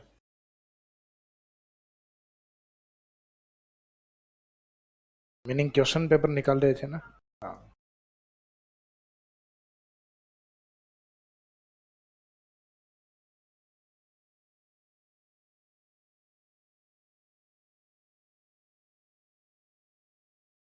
इसका उत्तर भी शायद बुक में गलत दे रखा है।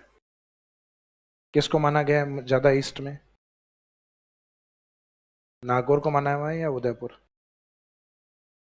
अच्छा, निकाल लिए क्वेश्चन पेपर।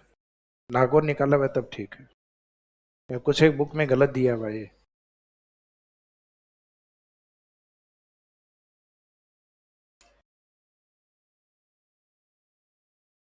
हाँ जी, अब इसकी विशेषताओं में लिखिएगा। तो एक तो पुष्कर जिस चीज के लिए जानी जाती है वो पॉइंट सबसे पहले लिखिए।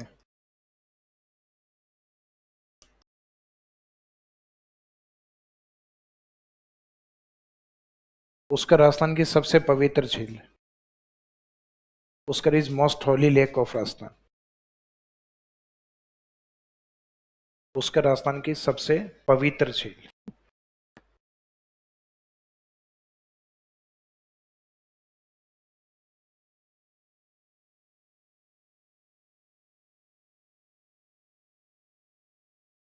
अब जैसे ग्रासियों में अस्थि विसर्जन है वो नक्की में होता है, और राजस्थान में सबसे ज्यादा अस्थियों का विसर्जन पुष्कर में किया जाता है, जिसमें देश के कुछ प्रमुख व्यक्तियों की अस्थियों का विसर्जन भी हुआ, जैसे गांधी जी, अटल बिहारी वाजपेयी, जैसे अपने राजस्थान के एक प्रमुख व्यक्ति जो कि गुर्जर समाज में किरोड़ी बैसला, यानी किरोड़ी सिंह बैसला जी की अस्थियों का विसर्जन।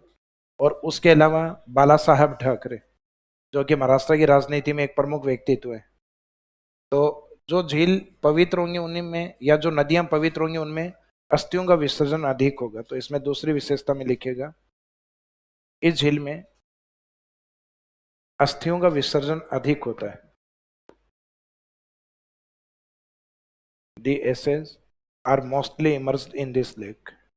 इस झील में अस्थियों का विसर्जन अधिक होता है।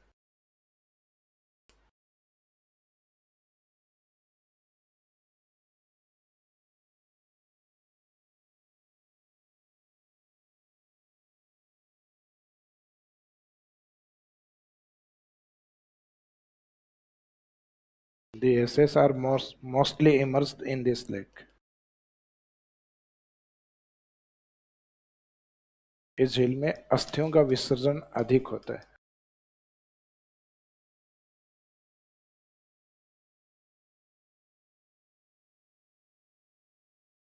फॉर एग्जाम्पल, जैसे कुछ प्रमुख व्यक्तियों के एग्जाम्पल लिख सकते हो,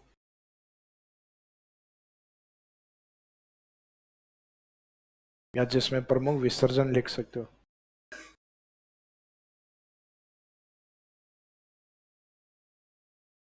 तो व्यक्तियों के नाम में गांधी जी,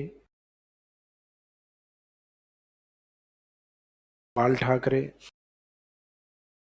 अटल बिहारी वाजपेयी और किरोड़ी सिंह बैसला।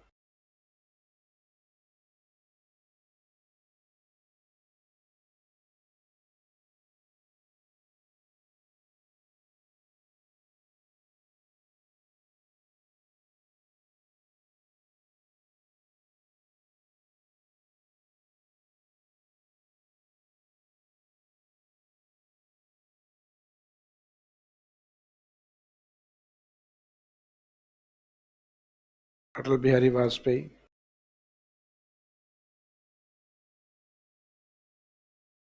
बाल ठाकरे,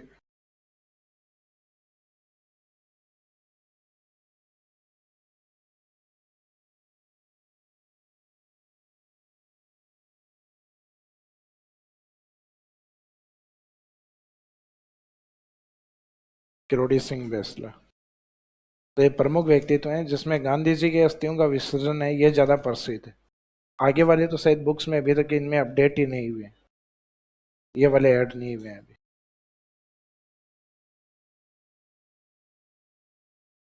फिर नेक्स्ट पॉइंट अगली विशेषता में लिखिएगा।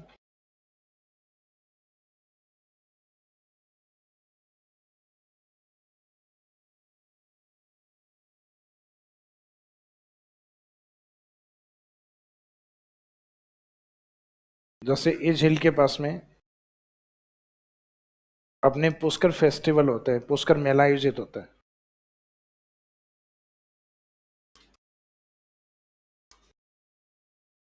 जो कार्तिक पूर्णिमा को होता है। अब इस कार्तिक पूर्णिमा के मेले को वैसे तो माना जाता है पशु मेला है ये। राजस्थान गवर्नमेंट के द्वारा 10 प्रमुख पशु मेले आयोजित करवाए जाते हैं। जो अपने पशु विभाग आयोजित करवाता है वो 10 हैं। बाकी तो राजस्थान में लगभग 350 के आसपास पशु मेले हैं।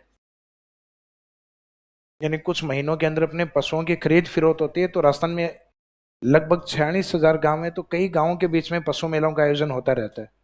लेकिन अपना जो पशु पशु विभाग है या जो एनिमल हस्बेंड्री है, गांधीनगर मोड़ के ऊपर है अपना, जो ये पुलिस वाला जो मुख्यालय बना हुआ है लाल कोठी के अंदर, बिल्कुल उसके कोने पे बना हुआ है।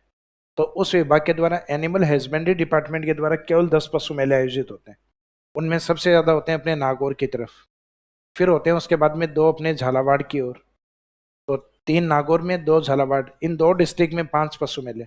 उसके अलावा 5 अलग अलग जिले हैं जिनमें 5 मेले और होते हैं। तो इस तरीके से 10 पशु मेले हैं। तो जो 5 अलग अलग जिले हैं उसमें एक अजमेर है, और अजमेर में वो मेला होता है पुष्कर का कार्तिक पशु मेला।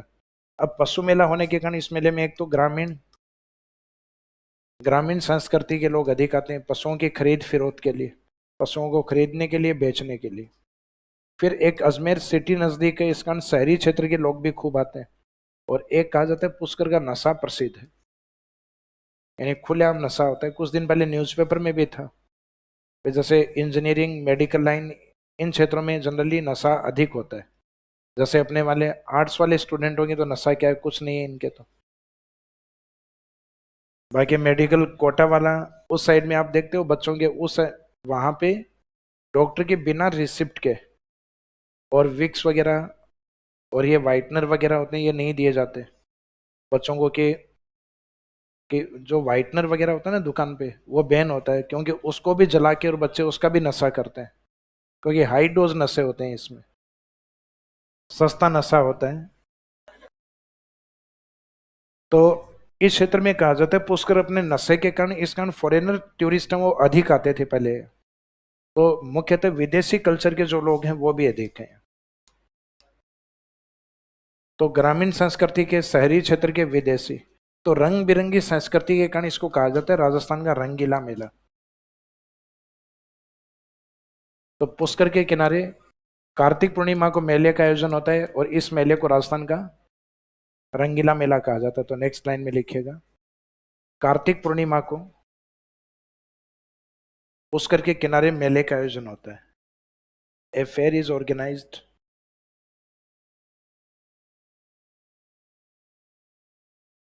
A fair is organized along Pushkar Lake on Kartik full moon.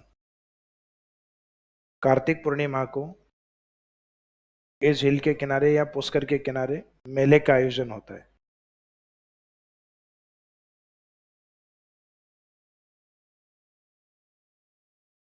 A fair is organized along this lake on Kartik full moon.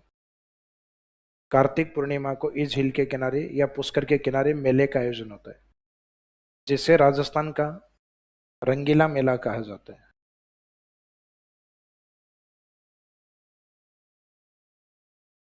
Which is known as colourful fair या कलरफुल फेस्टिवल ऑफ राजस्थान, जिसे राजस्थान का रंगीला मेला या रंगीला महोत्सव कहा जाता है।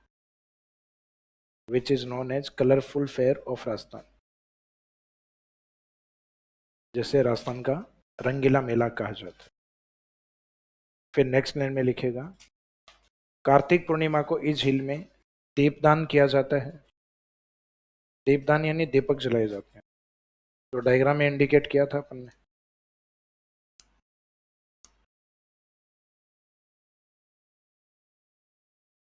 तो इसमें lamps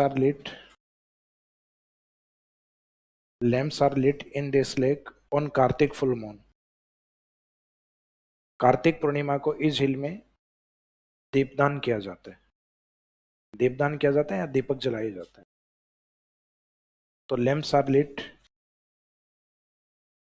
are lit in this lake on Kartik full moon, यानी जब मेले का आयोजन होता है उसी समय। हालांकि मेला कुछ समय तक चलता है, इसमें लगभग 10-15 दिन के आसपास, जो आपको आर्ट एंड कल्चर में लिखवाएंगे सर किस तिथि से और किस तिथि तक को होता है। तो आपके आर्ट एंड कल्चर में आपको मेले याद रखने पड़ेंगे, जिसमें पहले तो महीने रटने पड़ेंगे आपको कि हिंदी मास का क्रम ये है, और फिर बाद में उनका एक सीक्वेंस के अकॉर्डिंग मेलों को याद करना होगा। तो जिसमें कहा जाता है इसका जो पीक पॉइंट होता है वो पूर्णिमा को होता है, जिस दिन पूर्णिमा के स्नान के साथ ही ये समाप्त हो जाता है। तो इसका अपन ने जो मेन डे वो लिखा है इसमें कार्तिक पूर्णिमा।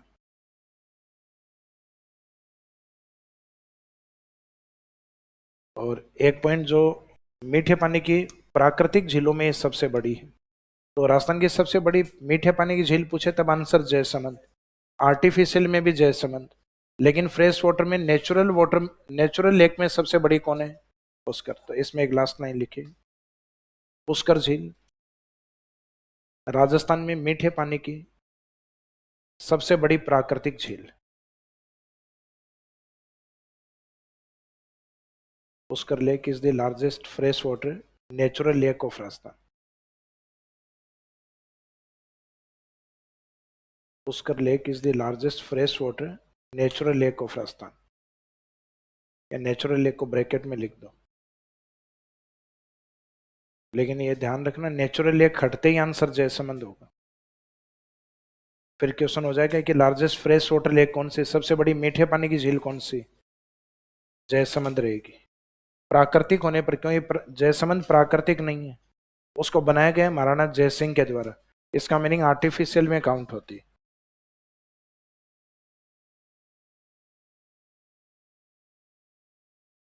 पुष्कर में इसके बाद में नेक्स्ट जो प्रसिद्ध झील है अजमेर की, नेक्स्ट लिखो आना सागर।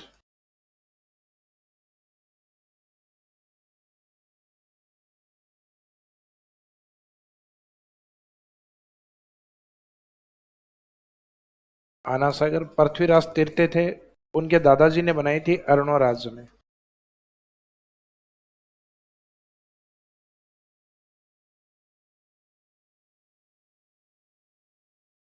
इसको अरुणराज सी भी कहा जाता है, अरुणराज सागर भी कहा जाता है।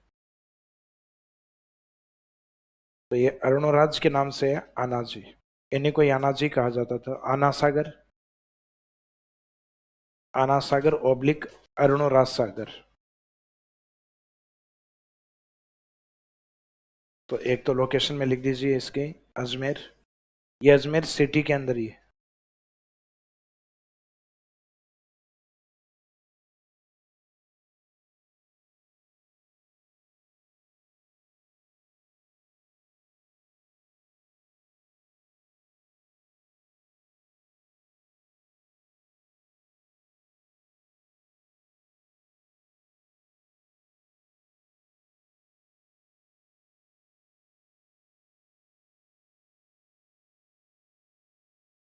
अरुणराज सी लिख दो, चाहे अरुणराज सी या अरुणराज सागर। लोकेशन या स्थिति में लिखेगा अजमेर, अजमेर सिटी में है, अजमेर शहर में। निर्माता जो हेडिंग में नाम लिखा हुआ है वही निर्माता है आनाजी या अरुणराज चौहान।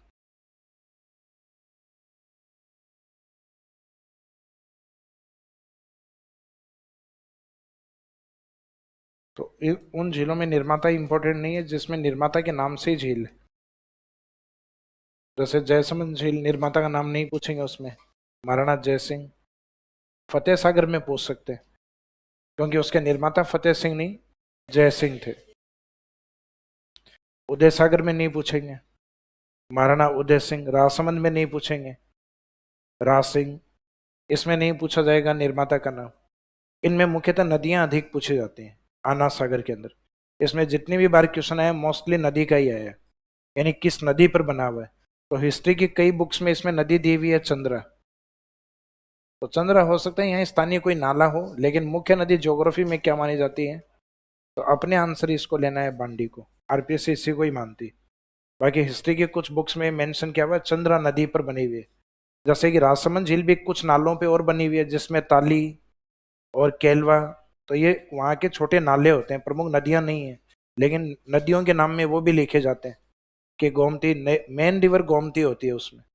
तो जैसे राजसमंद झील में मेन रिवर मैंने आपको इंडिकेट स्टार्टिंग में बताया भी था, और डायग्राम में मैंने एक इंडिकेट करवाई, एक केवल गोमती। तो वैसे यहाँ पे चंद्रा से इंपॉर्टेंट कौन है, पांडी। तो इसका जो निर्माण काल है,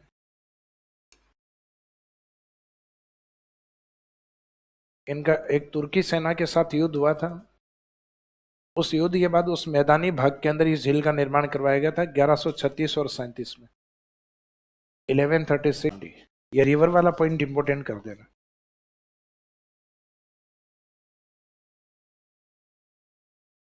फिर चंद्रा मजबूरी में मानना पड़ेगा, लेकिन ऐसा होगा नहीं। कब हुआ है बताओ। कर्मचारी चयन बोर्ड कब कब था एग्जाम?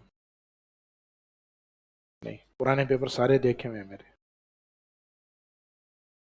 फिर जाके देखना आज।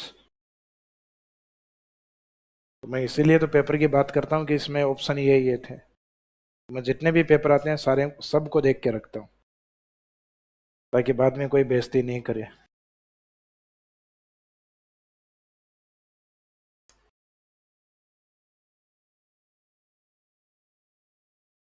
पेपर देखने का एक फायदा ये है कि एग्जाम का ट्रेंड पता लगता है।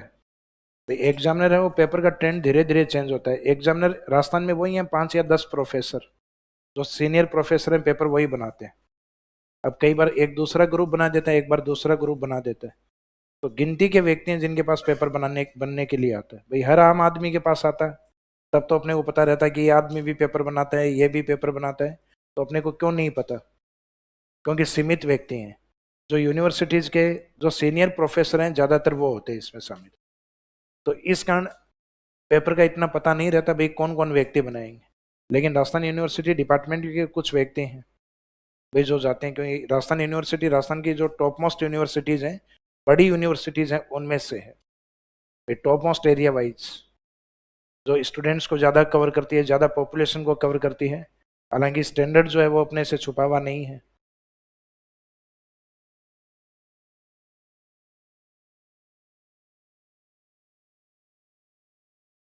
अब ये जो बांडी रिवर है, इस बांडी के पानी को जहाँ नियंत्रित किया हुआ है अजमेर के अंदर, वैसे वो एक मैदानी भाग था जहाँ पे तुर्की सेना के साथ इनका बैटल या युद्ध हुआ। अब ये जो मैदान है, ये रक्त रंजित होने के बाद इस मैदान को साफ करवाने के लिए आनाजी ने कहा कि बांडी बारिश के दौरान बांडी के पानी को इधर डाइवर्ट कर दिया जाए। तो मैदान तो साफ हो गया, लेकिन मैदान में झोल होने के कारण, यानी भाग नीचा होने के कारण, इसमें पानी रुकने के कारण इस एरिया के आसपास ग्रीनरी डेवलप हो गई। तो आनाजी ने फिर पूछा कि ये पानी, तो उन्होंने कहा कि आपके आदेश के अकॉर्डिंग बांडी का पानी है।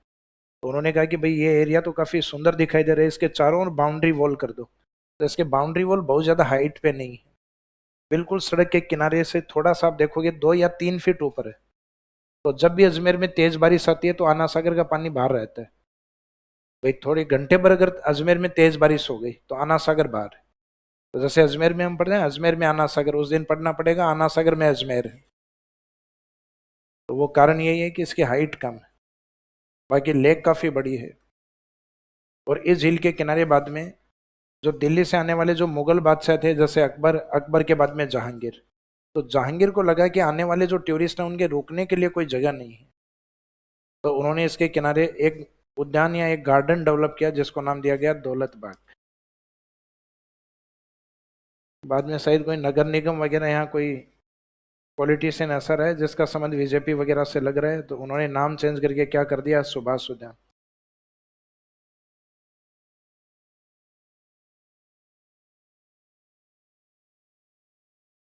जैसे यूपी में बहुत सारे शहरों का नाम परिवर्तित किया गया था,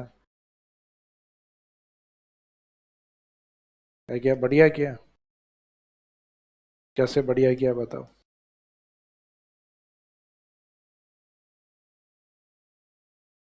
भाई जैसे जनरली हम जो शब्द यूज करते हैं कि भारत पे आक्रांताओं ने अटैक किया, तो आक्रांताओं के समय भारत भारत था ही नहीं। भारत तो कबीलों में बटा हुआ था। तो भारत तो तब बना है जब अंग्रेजों ने महसूस हुआ कि हम तो गुलाम हैं। बाकी तो पहले गुलामी का अपने को एहसास ही नहीं था। तो धीरे धीरे जब अपने को एहसास हुआ, तब हम कम्यून होना स्टार्ट हुए, जुड़ना स्टार्ट हुए, तब भारत बना है। भाई भारत तो सरदार वल्लभ भाई पटेल ने बनाया भारत। भारत पहले 563 देशों में था। हर रियासत अपने आप में एक राज्य थी, उनका अपना एक शासन था। हर राजा का अपना एक अलग शासन था। तो हम 563 63 के आसपास ही थी शायद, 62 65 जो भी है, दो चार जो भूल चूक माफ करना। तो जो अलग अलग रियासतें थी, क्योंकि पॉलिटी का पार्ट आता है आपका, और ये पार्ट पढ़े हुए मेरे को लंबा टाइम हो गया। तो 565 या जो भी रियासतें थी उनको बाद में जोड़ के, इसी कारण उनको कहा जाता है आयरन मैन ऑफ इंडिया, लोहा पुरुष। और उनके नाम से गुजरात में अभी मोदी जी ने स्टैच्यू ऑफ यूनिटी, जो हमारी एकता को दर्शाती है।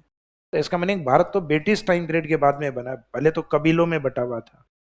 तो मीनिंग ये है कि जो जिनको आप आक्रांता कहते हो, तो आक्रांता वर्तमान में अगर देखा जाए तो उनकी कई पीढ़ियां अपन, यानी लगभग कब के अटैक हैं अपने यहाँ, लगभग 1000 के आसपास से, 1000 के आसपास से अटैक करना स्टार्ट किया था वेस्टर्न कंट्रीज या अर्बन कंट्रीज ने। बाद में धीरे धीरे आके स्थायी शासन उनका लगभग 1500 के बाद 16वीं शताब्दी से मुगल अपने यहाँ आ गए थे। तो अगर हम बात करें तो पिछले 1000 साल से जुड़े हुए हैं। अपने को याद नहीं अपने दादाजी के दादाजी का नाम, और फिर हम कहते हैं कि आक्रांताओं ने मंदिर तोड़े थे। तो मीनिंग तोड़े हैं, लेकिन इसका मीनिंग ये नहीं, इस देश को बहुत सारी चीजें दी भी हैं। आजादी में बराबर कंधा मिला है उन लोगों ने। हमारे इंडिया के अंदर जितनी स्थापत्य कला के जो प्रतीक चिन्ह है, उस पे अपन सर उठा के कहते हैं ताजमहल अपने अपने यहाँ है। तो ताजमहल भी निर्माण है उनका। भाई नाम तो उसका भी बाद में परिवर्तित कर लो। तो मीनिंग ये है कि चेंज करने से कुछ नहीं होगा। जैसे कई बार चाइना नहीं करता। भाई चाइना जैसे हमारे यहाँ अटैक करने की बात करता है, सीमाओं को क्रॉस करता है, तो हम लोग कहते हैं भाई, जो अपने बीच में एक कमल का फूल जो था, सॉरी ड्रैगन फ्रूट, तो ड्रैगन फ्रूट जो चाइना का फ्रूट है, तो गुजरात वालों ने कहा कि हम इसको कमलम कहेंगे। तो कमलम इसको कहोगे तो कमल किसको कहोगे फिर? उन्होंने कहा कि भाई चाइना का हम विरोध करते हैं, उनके फ्रूट को हम ड्रैगन फ्रूट नहीं बोलेंगे। तो नहीं बोलने से चेंज थोड़ी ना हो जाएगा, वर्ड चेंज थोड़ी ना कर देगा उसको। विश्व में तो ड्रैगन फ्रूट ही रहेगा। तो इसका मीनिंग है आप चेंज कर लो कमलम। भाई वास्तविक जवाब देना है तो चाइना को सीमा पे जाके दो। भाई चाइना सीमा पे आ रहा है तो सीमा पे जाके जवाब दो, वो जवाब होता है। आप यहाँ शब्दों में कह रहे हो हम ये बदल देंगे वो बदल देंगे, तो बदलने से नहीं है। मीनिंग है कि देखो अपने माइंड में एक जो चीजें हैं रिलीजन को लेकर, लोगों को लेके, धर्म को लेके इतनी कटुता भर चुकी है कि हम कहते हैं नहीं पुराने नाम वापस रख दो। क्या होगा पुराना नाम रखने से? क्या चेंज होगा? किस चीज में?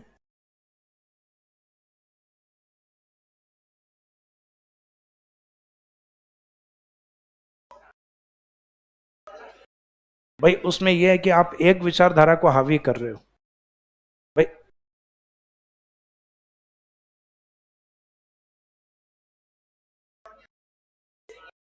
भाई कारण का मीनिंग, आक्रांताओं का मीनिंग हम जनरली किसी कम्युनिटी विशेष को इंडिकेट करते हैं। भाई इंडिया की पॉलिटिक्स है, हालांकि पॉलिटिक्स का मुद्दा है, मेरे को नहीं उठाना चाहिए इतना। तो इसमें क्या है, हम एक कम्युनिटी को इंडिकेट करते हुए कहते हैं। आक्रांताओं का हमारे यहाँ जो मीनिंग होता है वो एक कम्युनिटी को इंडिकेट कर देता है, और कम्युनिटी को इंडिकेट करना ही गलत है। भाई आप वही चेंज क्यों कर रहे हो? फिर हमने भी अफगानिस्तान तक बहुत सारी चीजें बनाई हैं, हमारे वाली भी वहां जाके चेंज करके, चेंज नहीं है वहाँ।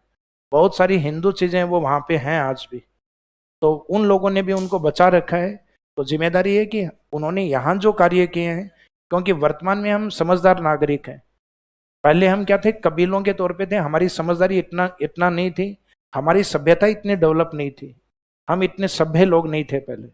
तो हम ये मानते हैं जैसे एजुकेशन आई है तो हम पहले से ज्यादा बेटर हैं। भाई पहले अपने दादाजी देख लो या उनसे पहले की पीढ़ियां देख लो, हालांकि अपने लिए रेस्पेक्टेड है, मेरा मीनिंग ये नहीं है कि रेस्पेक्टेड नहीं है, लेकिन उस समय सभ्यताएं या लोगों के प्रति जो रेस्पेक्ट थे वो इतने नहीं थे। भाई अटैक कर दिया करते, किसी चीज की जरूरत पड़ती नहीं होती तो दूसरी जगह अटैक करके छीन के ले लो। तो उस समय के जो आक्रमण थे वो एक तरीके से ठीक थे। लेकिन आज वर्तमान में अगर कोई भी अटैक अगर होता है तो भारत तो साफ साफ विरोध करता है। कई मामला अंत में बैठ के और शांति से सुलझाओगे तब होगा, अटैक से कोई कुछ नहीं जाना। तो इस समय दौलत बाग का जो नाम रखा गया था, वर्तमान में ये प्रेजेंट किससे होता है, सुभाष बाग, सॉरी सुभाष उद्यान। तो जहांगीर के बाद की जो पीढ़ी आई, तो जहांगीर के बाद कौन आए थे, शाहजहां। तो शाहजहां ने कहा कि भाई जो उद्यान है वो तो जहांगीर जी ने, इन्होंने अब्बा ने बना दिया। उसके बाद में लगा कि आने वाली पीढ़ियां सेल्फी कहाँ लेंगे, तो सेल्फी के लिए इन्होंने क्या किया, यहाँ पे पिलर लगवाए, और ये पिलर काउंटिंग में थे 12। और इस तरीके से पिलर लगा के छतरी बनाई गई। ज्यादातर झीलों के किनारे 4 पिलर के ऊपर बनी होती है, 4 पिलर, कईयों में बीच में एक पिलर, लगभग 4 या 5 स्तंभ होते हैं। तो इन्होंने मार्बल के 12 पिलर लगाए ऐसे, और इन्होंने 5 बारादरी बनाई। तो राजस्थान की किस झील के किनारे बारादरी बनी हुई है, तो बारादरी का मीनिंग है 12 पिलर के ऊपर बने हुए ऐसी साइट और पॉइंट है। इन 5 साइट को कहा जाता है बाराहदरी।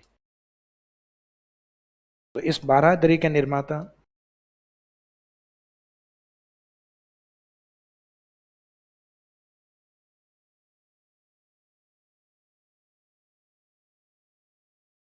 इसके निर्माता माने जाते हैं सांचा।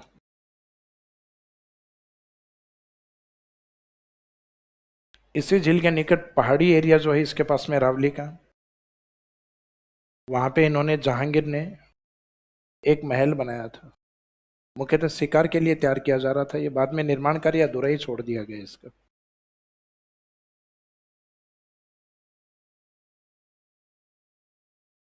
इसको नाम दिया जाता है चश्मा ए नूर।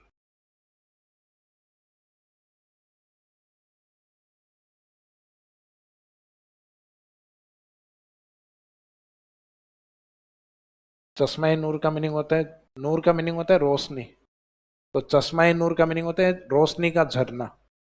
तो रोशनी के झरने के नाम से प्रसिद्ध है। तो राजस्थान में चश्मा ए नूर की झील के निकट है, तो आना सागर के पास अरावली की पहाड़ियों में स्थित है वैसे। तो इस शिकार के लिए बनाया गया था, जिसका निर्माण कार्य बाद में अधूरा ही छोड़ दिया गया था। या तो जहांगीर की कोई विजिट है, वो अजमेर की ओर होना बंद हो गई, या फिर हो सकता है जहांगीर की डेथ वगैरह हो गई। तो इसमें लिखा यह जाता है कि अधूरा निर्माण कार्य रहा। तो ये चश्मा ए नूर के नाम से इनका एक शिकार, शिकार के लिए बना हुआ एक महल है। तो इसमें ये 2-3 पॉइंट प्रसिद्ध है, तो इसमें डायग्राम बना दीजिए। सबसे इंपॉर्टेंट पॉइंट ये है जो एग्जाम में आता है। क्या चीज, किसका, चश्मा नूर का, रोशनी का झरना, यानी पहाड़ों के बीच में से जो महल दिखाई देता है, इस कारण इसको रोशनी का झरना नाम दिया है, चश्मा नूर।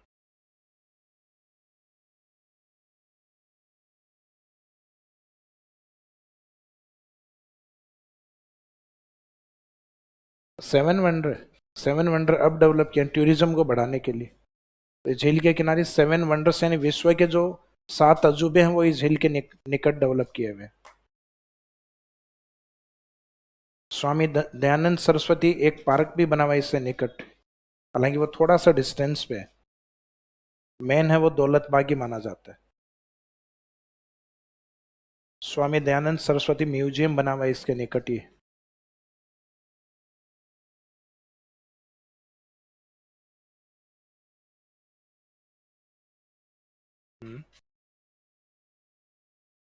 पॉल्यूशन बढ़ गया है इसमें। पॉल्यूशन बढ़ने के बाद उन झीलों में जिसमें जलीय जीवों की डेथ होना स्टार्ट हो जाती है, उनको कहा जाता है, जैसे दामोदर नदी है इंडिया में, तो उस दामोदर नदी को भी मृत नदी, बायोडाइवर्सिटी डेवलप नहीं होती। तो इस कारण इसको, अजमेर का जो गंदा पानी के नाले वगैरह हैं वो इस साइड में सप्लाई होने लग गए, जैसे अपने मानसागर। कोई टाइम ऐसा था कि आना सागर अजमेर पानी पिलाया करता था, आना सागर।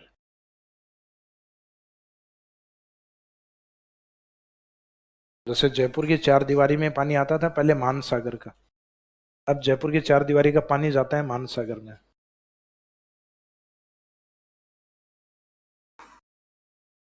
क्योंकि सिटी बड़े हो गए तो ड्रेनेज सिस्टम यानी उनके जो सीवेज वाटर है उसको निकालने की समस्या, तो वो मुख्यतः उनके जो प्रमुख वाटर वाले पार्ट होते हैं उसके माध्यम से उसको पास आउट किया जाता है। तो इसमें दो तीन पॉइंट प्रसिद्ध हैं जो डायग्राम के अंदर,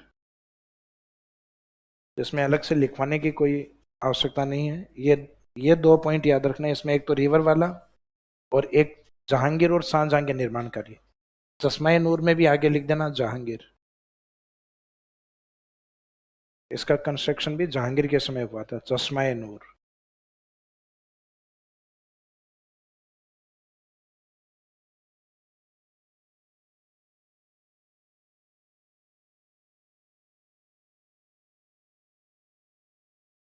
फिर अजमेर के इसी नदी के ऊपर और अजमेर की अकाल राहत वाली झील यानी राजस्थान की दूसरी फेमेन रिलीफ लेक फोई सागर बनी हुई।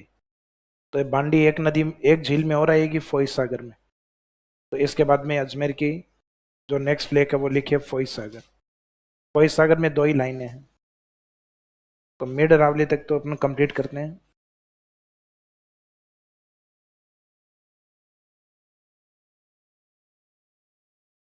अच्छा, इसमें विशेषताओं में एक वो सेवन वंडर वाली लाइन लिख देना। ये जो डायग्राम बनाए इसी के किनारे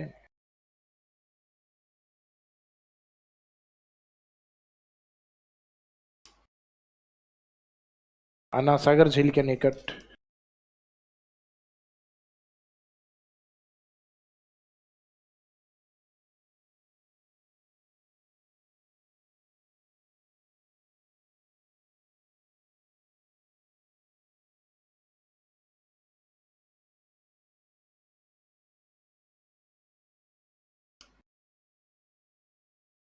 अन्ना सागर झील के निकट विश्व के 7 अजूबे स्थापित किए गए हैं या बनाया गया है। 7 wonders of world are situated along this lake। इस झील के किनारे विश्व के 7 अजूबे स्थित हैं या बनाए गए हैं। तो ऐसा प्रयास अपन कोटा के अंदर में भी शायद किया है अभी, चंबल के किनारे पे भी। तो यह तो टूरिज्म को अट्रैक्ट करने के पॉइंट है, जो धीरे धीरे कुछ वाटर पॉइंट है जिनके किनारे डेवलप हो रहे हैं।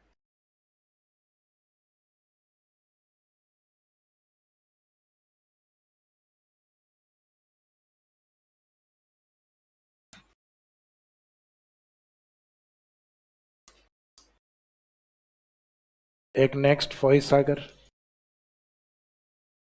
एक तो लोकेशन लिख दीजिए इसकी, स्थिति अजमेर।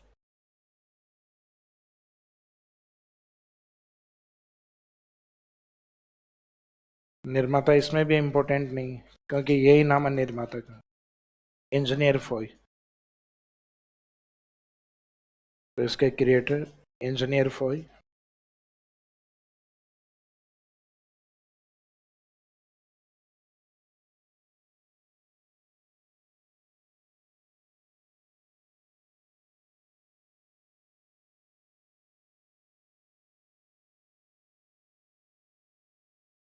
निर्माण काल 19th सेंचुरी के लास्ट में, 19वीं शताब्दी के अंत में, यानी 1891 और 92। तो 1800 प्लस जो होता है वो 1900 में काउंट होता है, और 1900 प्लस होता है वो 20 में, और अभी 2000 प्लस चल रहा है वो 21वीं शताब्दी। तो ये 19th सेंचुरी के लास्ट में 91 92 में बनी, 1891 और 92। रिवर इसमें आना सागर में जो लिखी वो रिपीट होगी, नदी पांडी रिवर।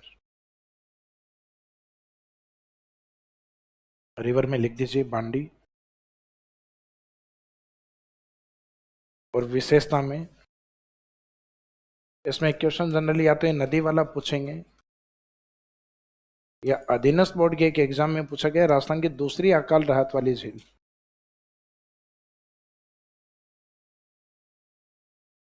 तो इसमें लिखेगा second famine relief lake of Rajasthan is Foy सागर।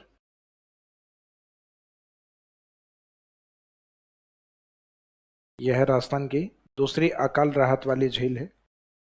ये राजस्थान की दूसरी अकाल राहत वाली झील Foy Sagar. Second famine relief lake of Rajasthan is Foy Sagar. जैसे ही फोई सागर लिखा उसके आगे ब्रैकेट में लिख देना फर्स्ट राजसमंद 1662, यानी उस निर्माण कार्य के लगभग 230 साल बाद में जाके सेकेंड फेमेन रिलीफ लेक बनी। जैसे ये स्टेटमेंट लिखा है राजस्थान की दूसरी अकाल राहत की झील, उसके लास्ट में आगे ब्रैकेट में लिख देना फर्स्ट, कि फर्स्ट कौन से, अगर ये सेकंड है तो राजसमंद है फर्स्ट 1662। इसका मीनिंग फर्स्ट वाली काफी पहले बनी हुई है, लगभग 230 साल पहले। तो अपना ये सदर्न अरावली यानी उदयपुर, सिरोही, राजसमंद, उसके बाद में मिड अरावली, अजमेर। अब एंट्री होगी अपने कहां पर, जयपुर। उसके बाद में चलेंगे अपन अलवर की तरफ, सिली सैड की ओर, ब्रेक के बाद।